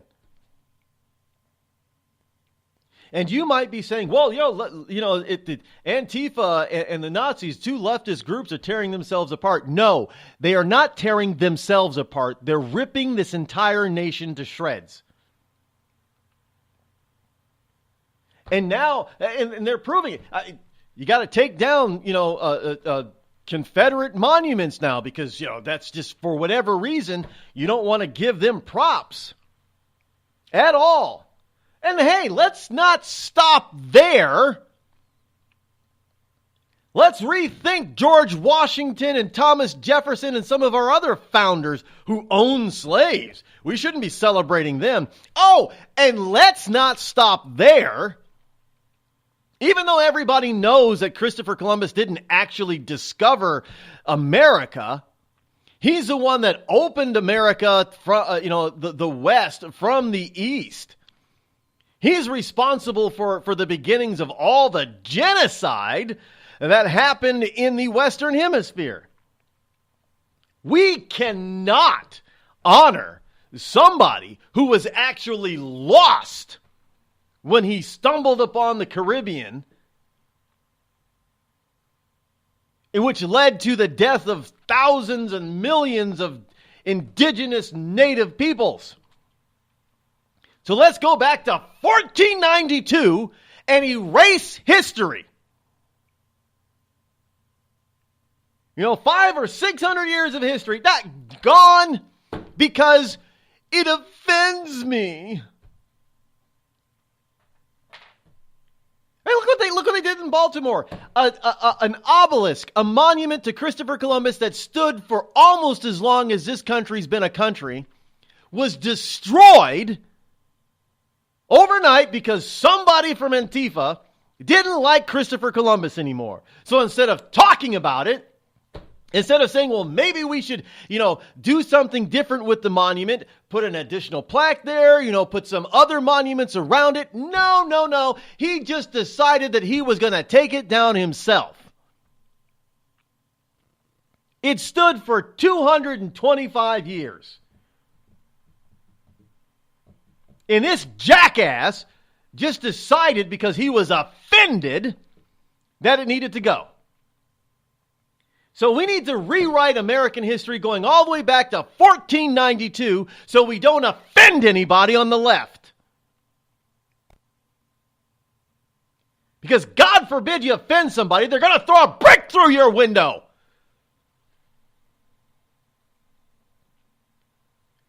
People need to wake up. This is 1935 goddamn Nazi Germany all over again, and it's not happening in Europe. It's happening right here in the bastion of freedom, the United States of America, and I, for one, am not going to take it. You hear that, Don Lemon?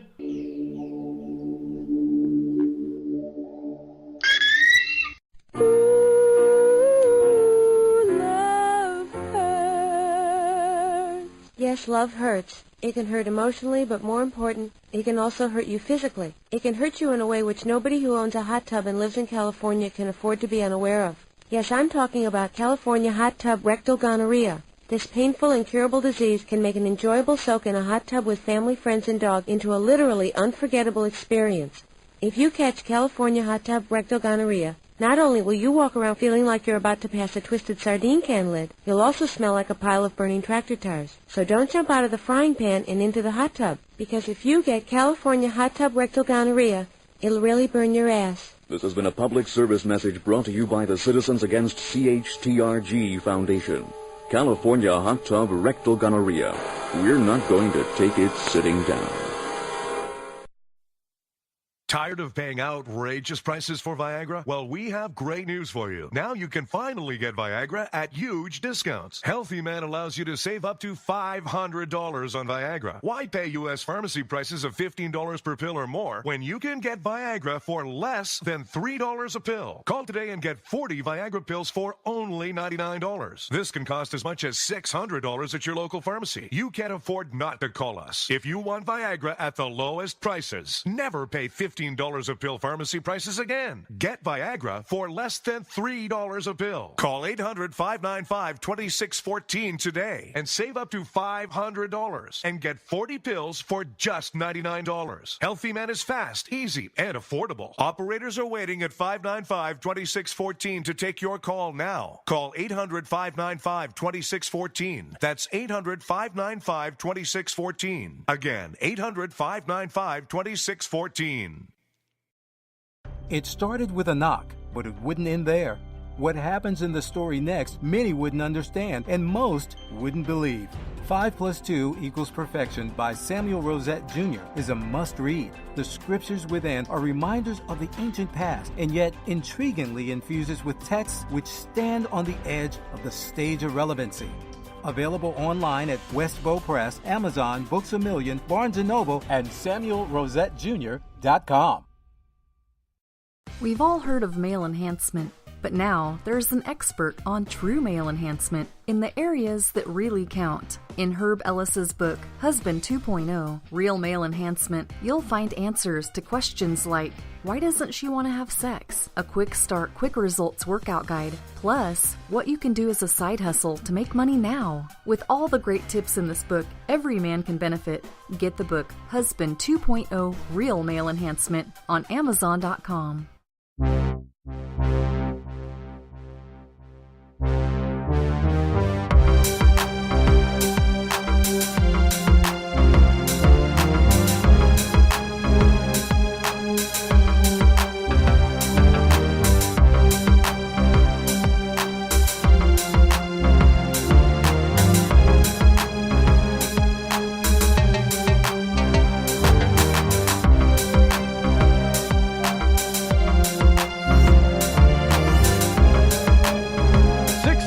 (835-3226).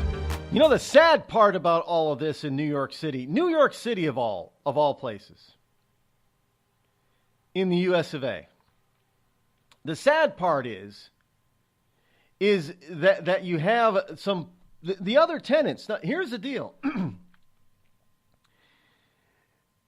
the residents of this complex, of this building, have expressed constant fear of physical attack for their physical safety and well-being. So these people don't even live on the 5th floor. They live on the 1st, 2nd, 3rd, and 4th floor. They're not related to this Will Green. And yet, they're in fear for their own safety. And instead of holding Antifa and these rabble-rousers accountable, the landlord wants to evict a quiet tenant. You got some tenants or residents who are saying, I don't feel safe sleeping at night. Well, maybe you better get a gun.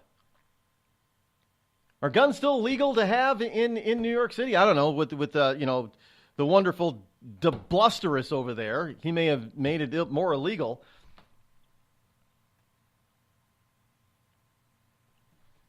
I mean, here's a guy who says, and he says that once, because he was out watching, while he was on vacation. This is when all this stuff is happening, right? He finds it a little bit suspect. I do too. But he says, I've had those flags up for over a year. Not a single issue or problem, not even from the landlord. I find all the alleged commotion while I'm on vacation a little suspicious. I'll be back in the city on Tuesday. Now, he gave this interview over the phone. You can update me then. Whatever the drama, this too shall pass, like the Eclipse Green wrote.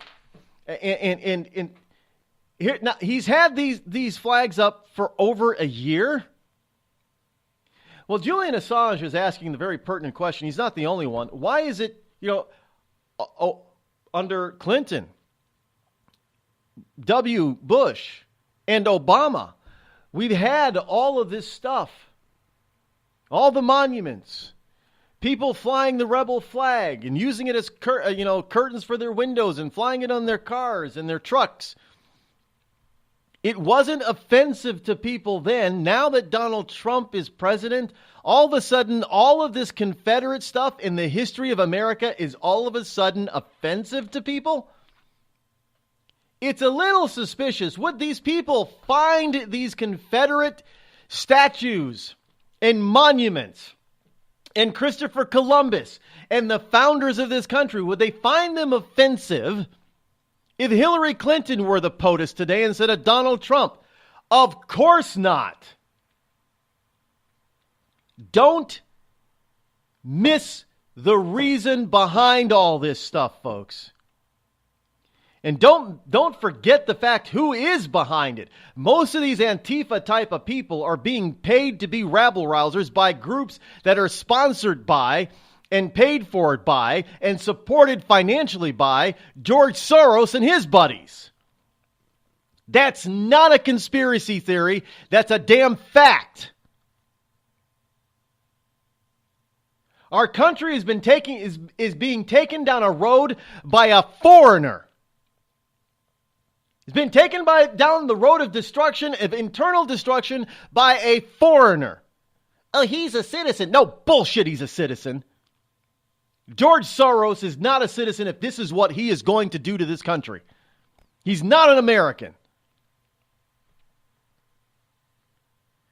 Well, yes, he is, Rod. He's an American. An American would not do this to his own country. They would not. And this guy is funding all this crap simply because his favored candidate didn't win the election.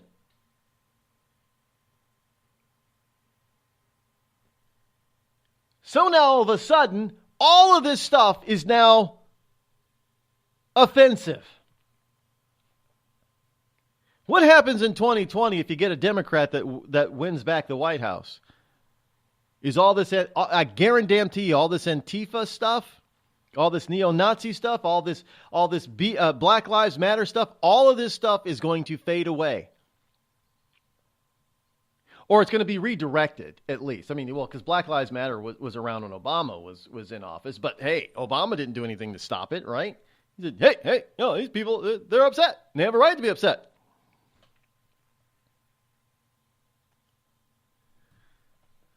So they're going to be redirected, as usual.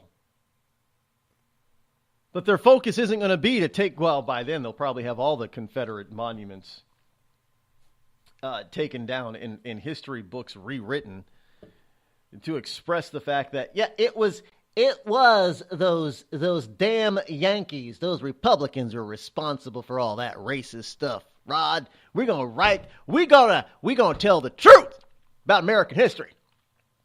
Because you had all those founders were slave owners, except for maybe that John Quincy Adams guy up there in Massachusetts. All those other, they were all slave owners. I mean, hell, Rod, don't you even know the White House was built by slaves? Come on now. Gotta get on the right side of history, because otherwise you're going to be on the wrong side of history.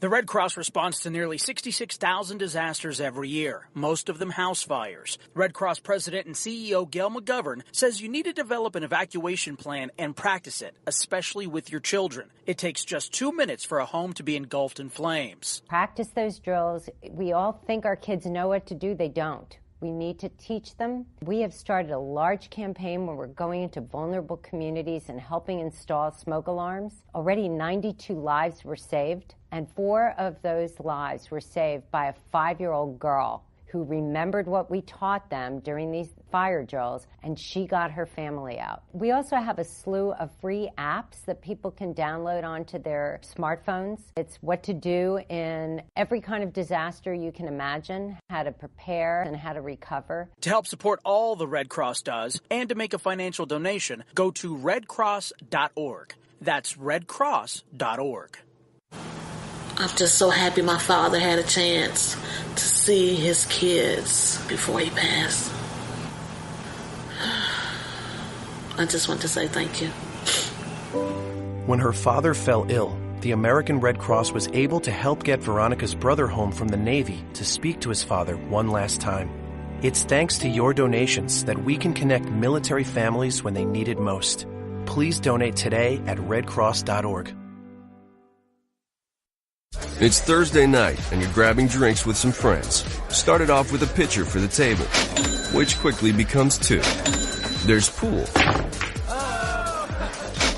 And there's the photo booth. All right, everybody squeeze in. Say cheese!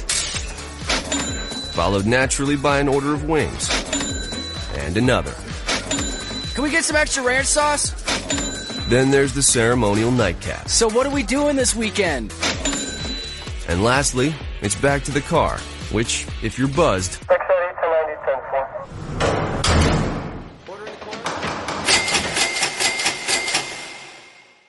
could be the most expensive night of your life.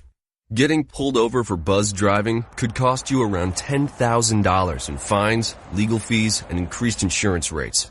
Nothing kills a buzz like getting pulled over for buzz driving, because buzz driving is drunk driving. Brought to you by the National Highway Traffic Safety Administration and the Ad Council. Every day, the men and women of the United States Marine Corps demonstrate their commitment to defend the American way of life. Since 1775, we have served our nation as a force in readiness. Get some rear security. From combat operations to humanitarian assistance in every corner of the world. No matter where the mission takes us today, or wherever our country needs us tomorrow, we always remember the land we call home.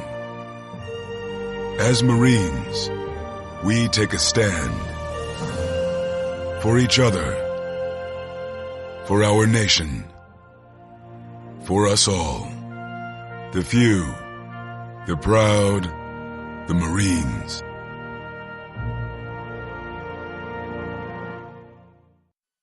I considered suicide so I wouldn't put my family through all the pain. Many of our warriors are returning home from the battlefield, only to face a new war as they struggle with devastating injuries. At Wounded Warrior Project, we understand. We're there to help. Even though you think you're broken, you're not. It's the physical and the emotional healing that Wounded Warrior Project provides. With a gift of just $19 a month, you can join Wounded Warrior Project. You'll help provide critically needed programs and services that rebuild lives. Beautiful. The ongoing needs of our wounded and their families will continue for many years to come. Now is the time to show your support. Call now or go online with your gift of just $19 a month, and we'll send you this Wounded Warrior Project blanket. It made me feel that there's people out there that care about us. After this event, we can finally maybe start to heal as a family and move forward. We need your help. The families are hurting. For many of our wounded heroes, the greatest casualty is being forgotten. That's why your gift of just $19 a month is so important. Please call or go online right now.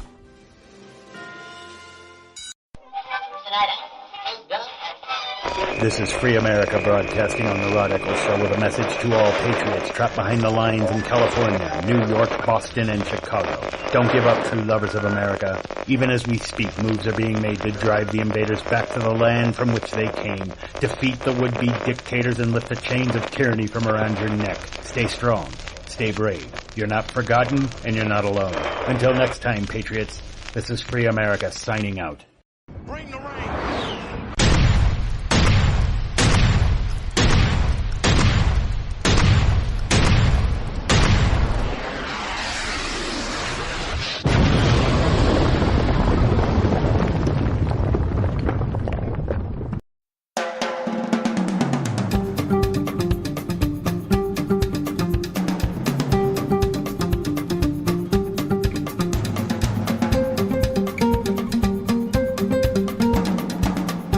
Got some time, 603-835-3226 to utilize the call-in hotline number, should you wish to do so.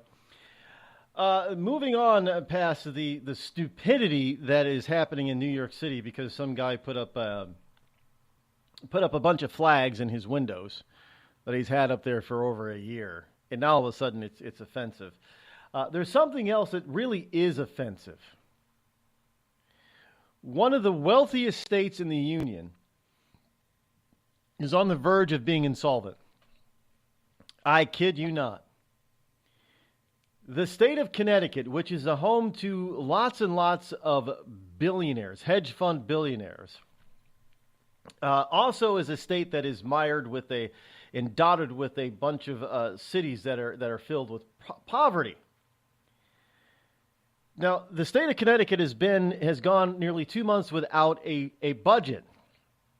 And Connecticut is currently being crushed by a burdensome debt load that has squeezed spending and amplified legislative discord, so says Reuters.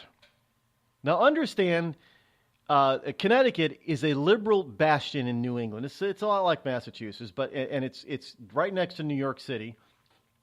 You know, much of at least a good half the state of Connecticut is really a bedroom community of the tri-state area, New York City. And a lot of people commute into New York City from Connecticut. Now, Connecticut's got a lot of money. Got an awful lot of money there. And Connecticut has high taxes, along with high business regulation and high business taxes. State lawmakers must agree on a biennial budget soon, or else Governor Daniel Malloy's executive order to slash state aid to municipalities and eliminate school funding for some districts will go into effect in October. The state is currently facing a $3.5 billion deficit over the next 2 years. Now, you're probably wondering, how the hell can Connecticut? Well, it's called spending too much and taxing too much. Now, Connecticut has been strained by high taxes already, out-migration, in other words, people and businesses fleeing the state, and falling revenues and $50 billion of unfunded pension liabilities for state workers. And I'm not talking about the firemen and the policemen, the first responders, because Lord knows they've earned their pensions. It's all the rest of the government employees that don't deserve to get what they're getting. These wonderful golden parachute retirement pension fund packages to the tune of $50 billion for one little state. They also have another $23 billion of outstanding municipal debt. By the way, bondholders with this debt, these bonds must be paid ahead of most other expenses by law. Now, who does that protect? Does that protect the taxpayer of the state of Connecticut? No, it protects the bondholders. And who are the bondholders? Oh, all the wonderful crony legislators, friends, and family members. The nearly $3 billion of principal and interest the state paid on its bonds in fiscal 27 was the highest in 6 years. How are you going to stay solvent if you have to give away nearly $3 billion annually just to pay off principal and interest on the stupid bonds that you probably shouldn't have had? Look, I know for a fact that Connecticut is, there are a lot of states that are just as bad as Connecticut when it comes to managing their money and their infrastructure. Look, there was was it 89 or is it 85 that runs through Connecticut? It goes from Massachusetts into Connecticut over into New York and past Waterbury, Hartford, Waterbury, and Danbury, Connecticut into New York State. There's a stretch of that highway that, I kid you, it took them at least 3 years to build, or to rebuild, to repair and widen. And it took them at least 3 years. It was now I say at least because when I saw it, it was already under construction, and I don't know how long it was under construction before that. And then they finally got done with it. And then the following year, they were tearing it up again. Why? Because the contractor that they contracted to build the road, to repair the roadway and expand it and widen it in that section, didn't do all it was contracted to do. Yes, see these culverts and drainage system that they were supposed to connect under the road? Oh, they sort of forgot that to cut corners. So part of the highway would flood when it rained, heavily rained. And they found this out. So what did they have to do? They had to go in and tear up the highway in order to connect all the drainage system and culverts that the previous contractor didn't. And did they recoup the cost of this? No, they didn't. So they spent a few $100 million to build a highway to a certain spec that wasn't built to a certain spec. And then they had to go back and spend, a few million more to repair the damage. And you're wondering why Connecticut is currently almost on the insolvent list. Now, according to the current governor, the state invested in the wrong things for a period of time. It allowed its higher educational institutions to suffer while it sought to placate communities with respect to other forms of local reimbursement. Yeah, in other words, hey, local communities were demanded that the state help them pay for their own needs, like first responders, police, firefighters, paramedics, that type of stuff.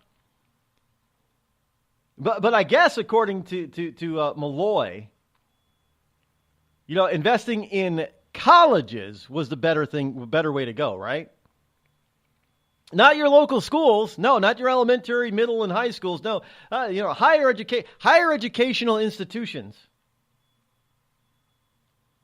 are not your local school districts. Now, folks, you got to understand that the Ivy League school of Yale is in Connecticut. Obviously, the Big 10, Pac-10, one of those 10, University of Connecticut, otherwise known as UConn, is in Connecticut, obviously.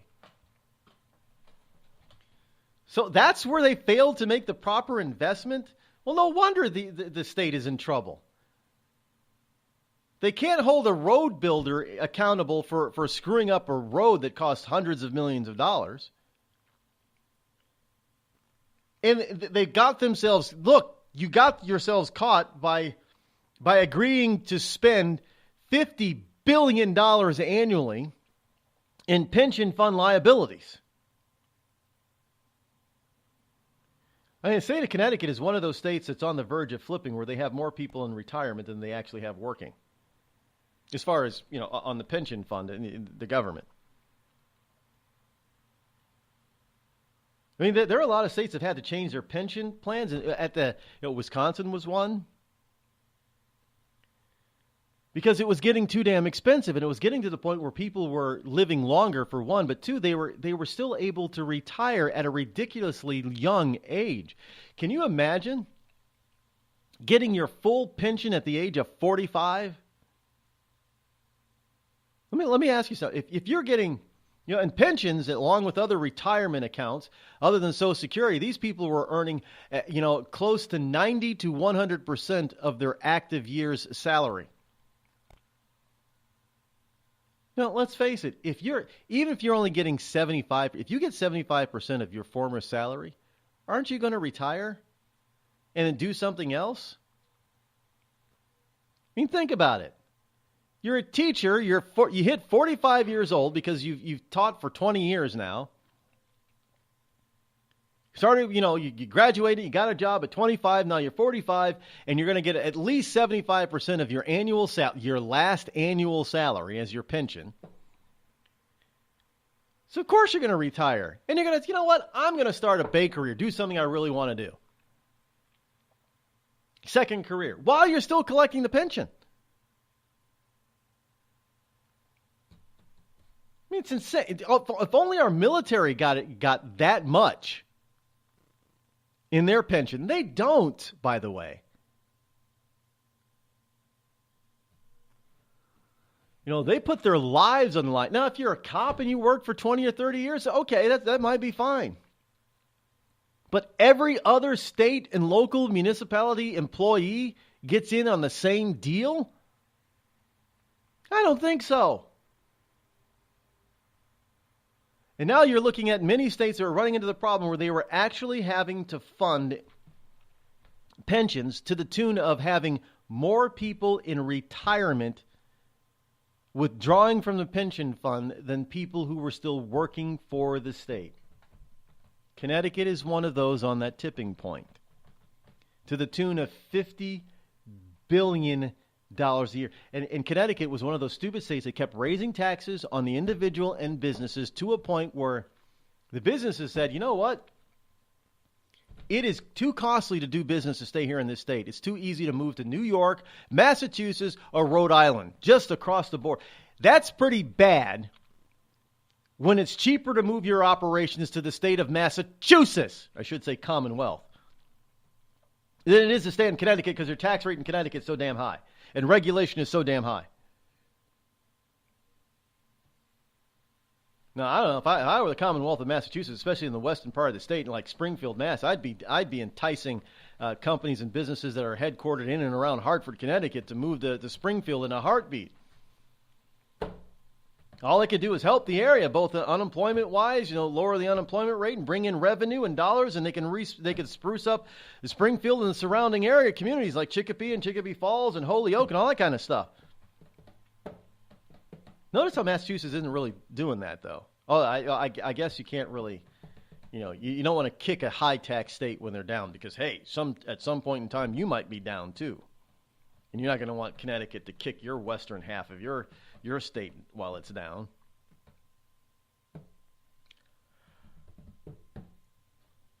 It's just ridiculous. By the way, there's the hashtag Robert Lee is trending on Twitter. And there are people, there are people who are zoning in on this. And believe it or not, there are some really ignorant people out there, some really stupid people. Well, he shouldn't take the name Robert Lee. First of all, he didn't take it. His parents gave it to him, and he was born into the Lee family. So I'm not even sure it's even worth going down the street of ignorance with these people. But some people are actually blaming the Robert Lee for having the name Robert Lee. Hello? If they wanted... By the way, isn't it racism Then to expect a person cannot be named Robert Lee if he's Asian? I am just asking. I think it's kind of racist. I don't see a problem. I never would have put the two together. If I were watching ESPN and I saw somebody, some guy pop up with the name Robert Lee, I wouldn't say, "Oh, look, Robert E. Lee, Confederate Army General. Bad, bad, bad." I wouldn't even put that together. Never even would occur to me to make such a stupid connection.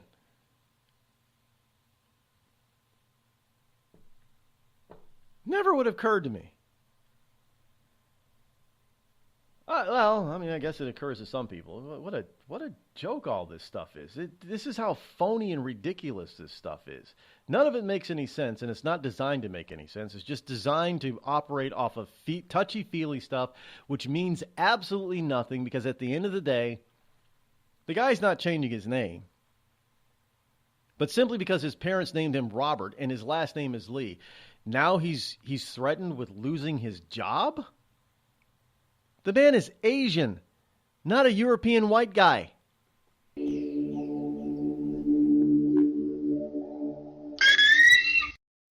What if I told you that you could lose weight simply by drinking coffee? Change your coffee, change your life. Our gourmet estate-grown coffee is infused with powerful herbs that help you melt fat and keep you from feeling hungry for 6+ hours. Get results or your money back. Order yours today at skinnycoffeeshop.com. That's skinnycoffeeshop.com. Tea and water also available. skinnycoffeeshop.com. Have a legal problem and need some serious legal advice? Then you're listening to the wrong podcast. Any facts we say here are probably wrong. And any analysis of the law should not be followed. There you go. Reasonable men are here to take a twisted look at the law. Stack your hay right. Learn in hand. Best name in law school. Check us out on iTunes, reasonablemen.com, or on your favorite podcast app. Reasonable men are back.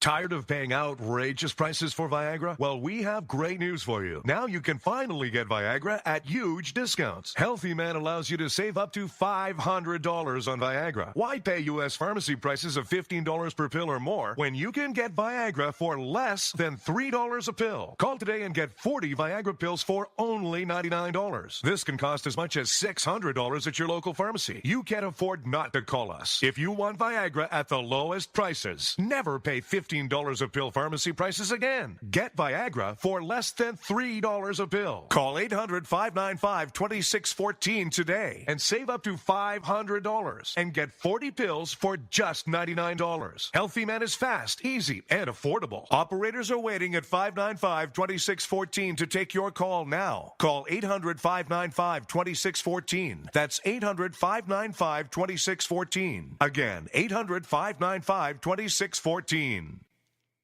We've all heard of male enhancement, but now there's an expert on true male enhancement in the areas that really count. In Herb Ellis's book, Husband 2.0, Real Male Enhancement, you'll find answers to questions like, why doesn't she want to have sex? A quick start, quick results workout guide, plus what you can do as a side hustle to make money now. With all the great tips in this book, every man can benefit. Get the book, Husband 2.0, Real Male Enhancement, on Amazon.com. It started with a knock, but it wouldn't end there. What happens in the story next, many wouldn't understand, and most wouldn't believe.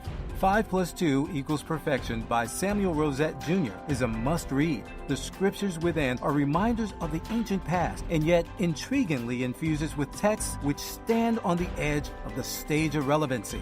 Available online at Westbow Press, Amazon, Books A Million, Barnes & Noble, and SamuelRosetteJr.com.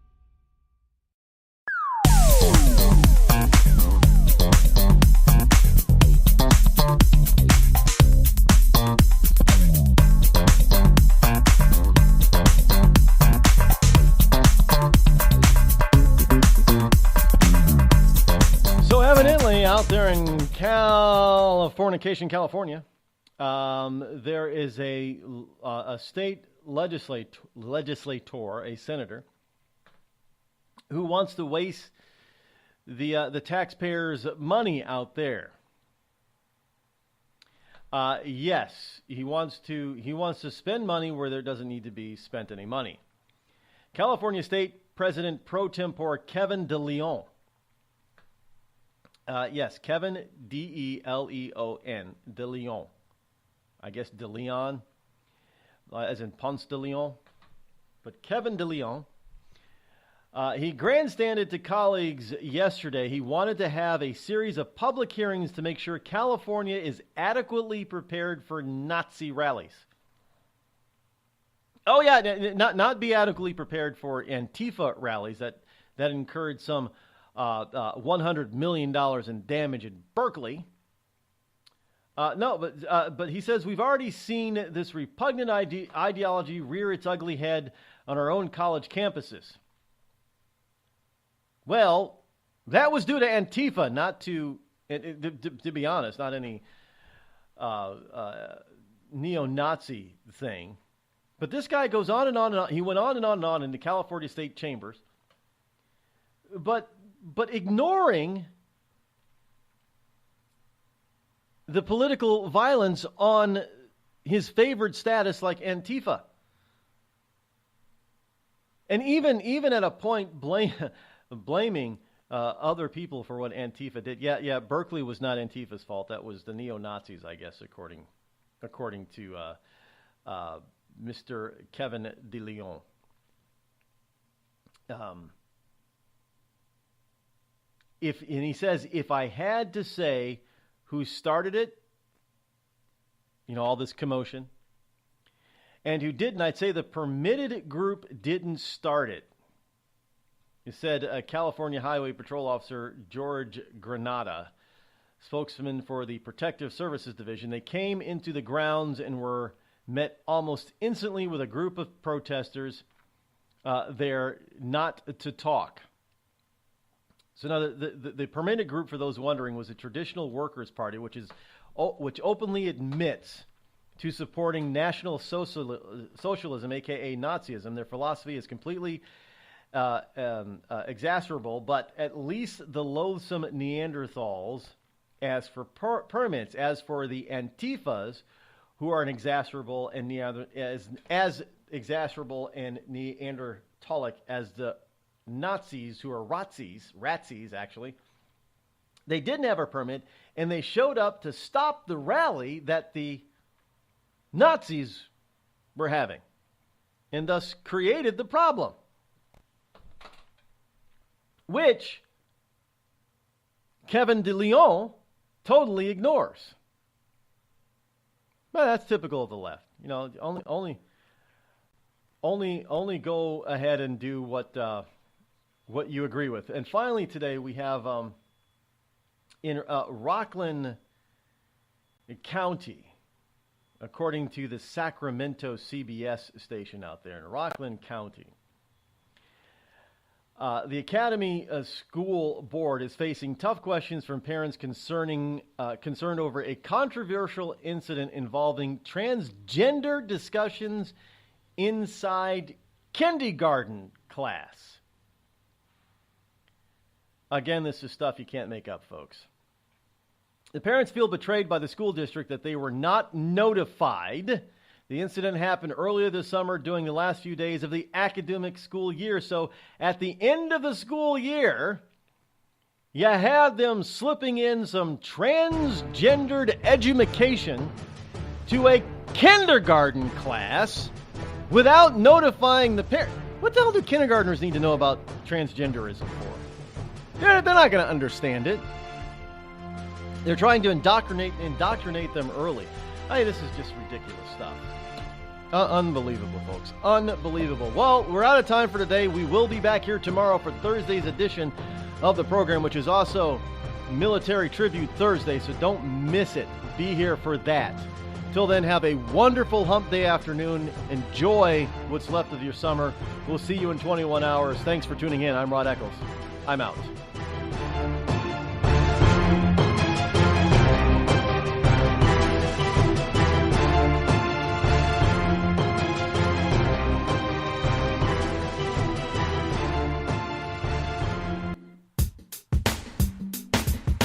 Damn, it feels good to be Clinton. Damn, it feels good to be a Clinton. A shameless politician always plays her cards right. Got a crew for the fight on the airwaves. Lapdogs in the press keep their mouths tight. Cause a Clinton never needs to explain what, why it is what they done or with who. A real Clinton knows that they're entitled, and you don't get to know what they do. What difference does it make? For a Clinton, what's loaded in some fat Oppo file? A Clinton plays the victim for promotion. A Clinton kills it off with a smile. Damn, it feels good to be a Clinton. A server full of secrets ain't no thing. Damn, it feels good to be a Clinton. Nothing ever hits with the sting.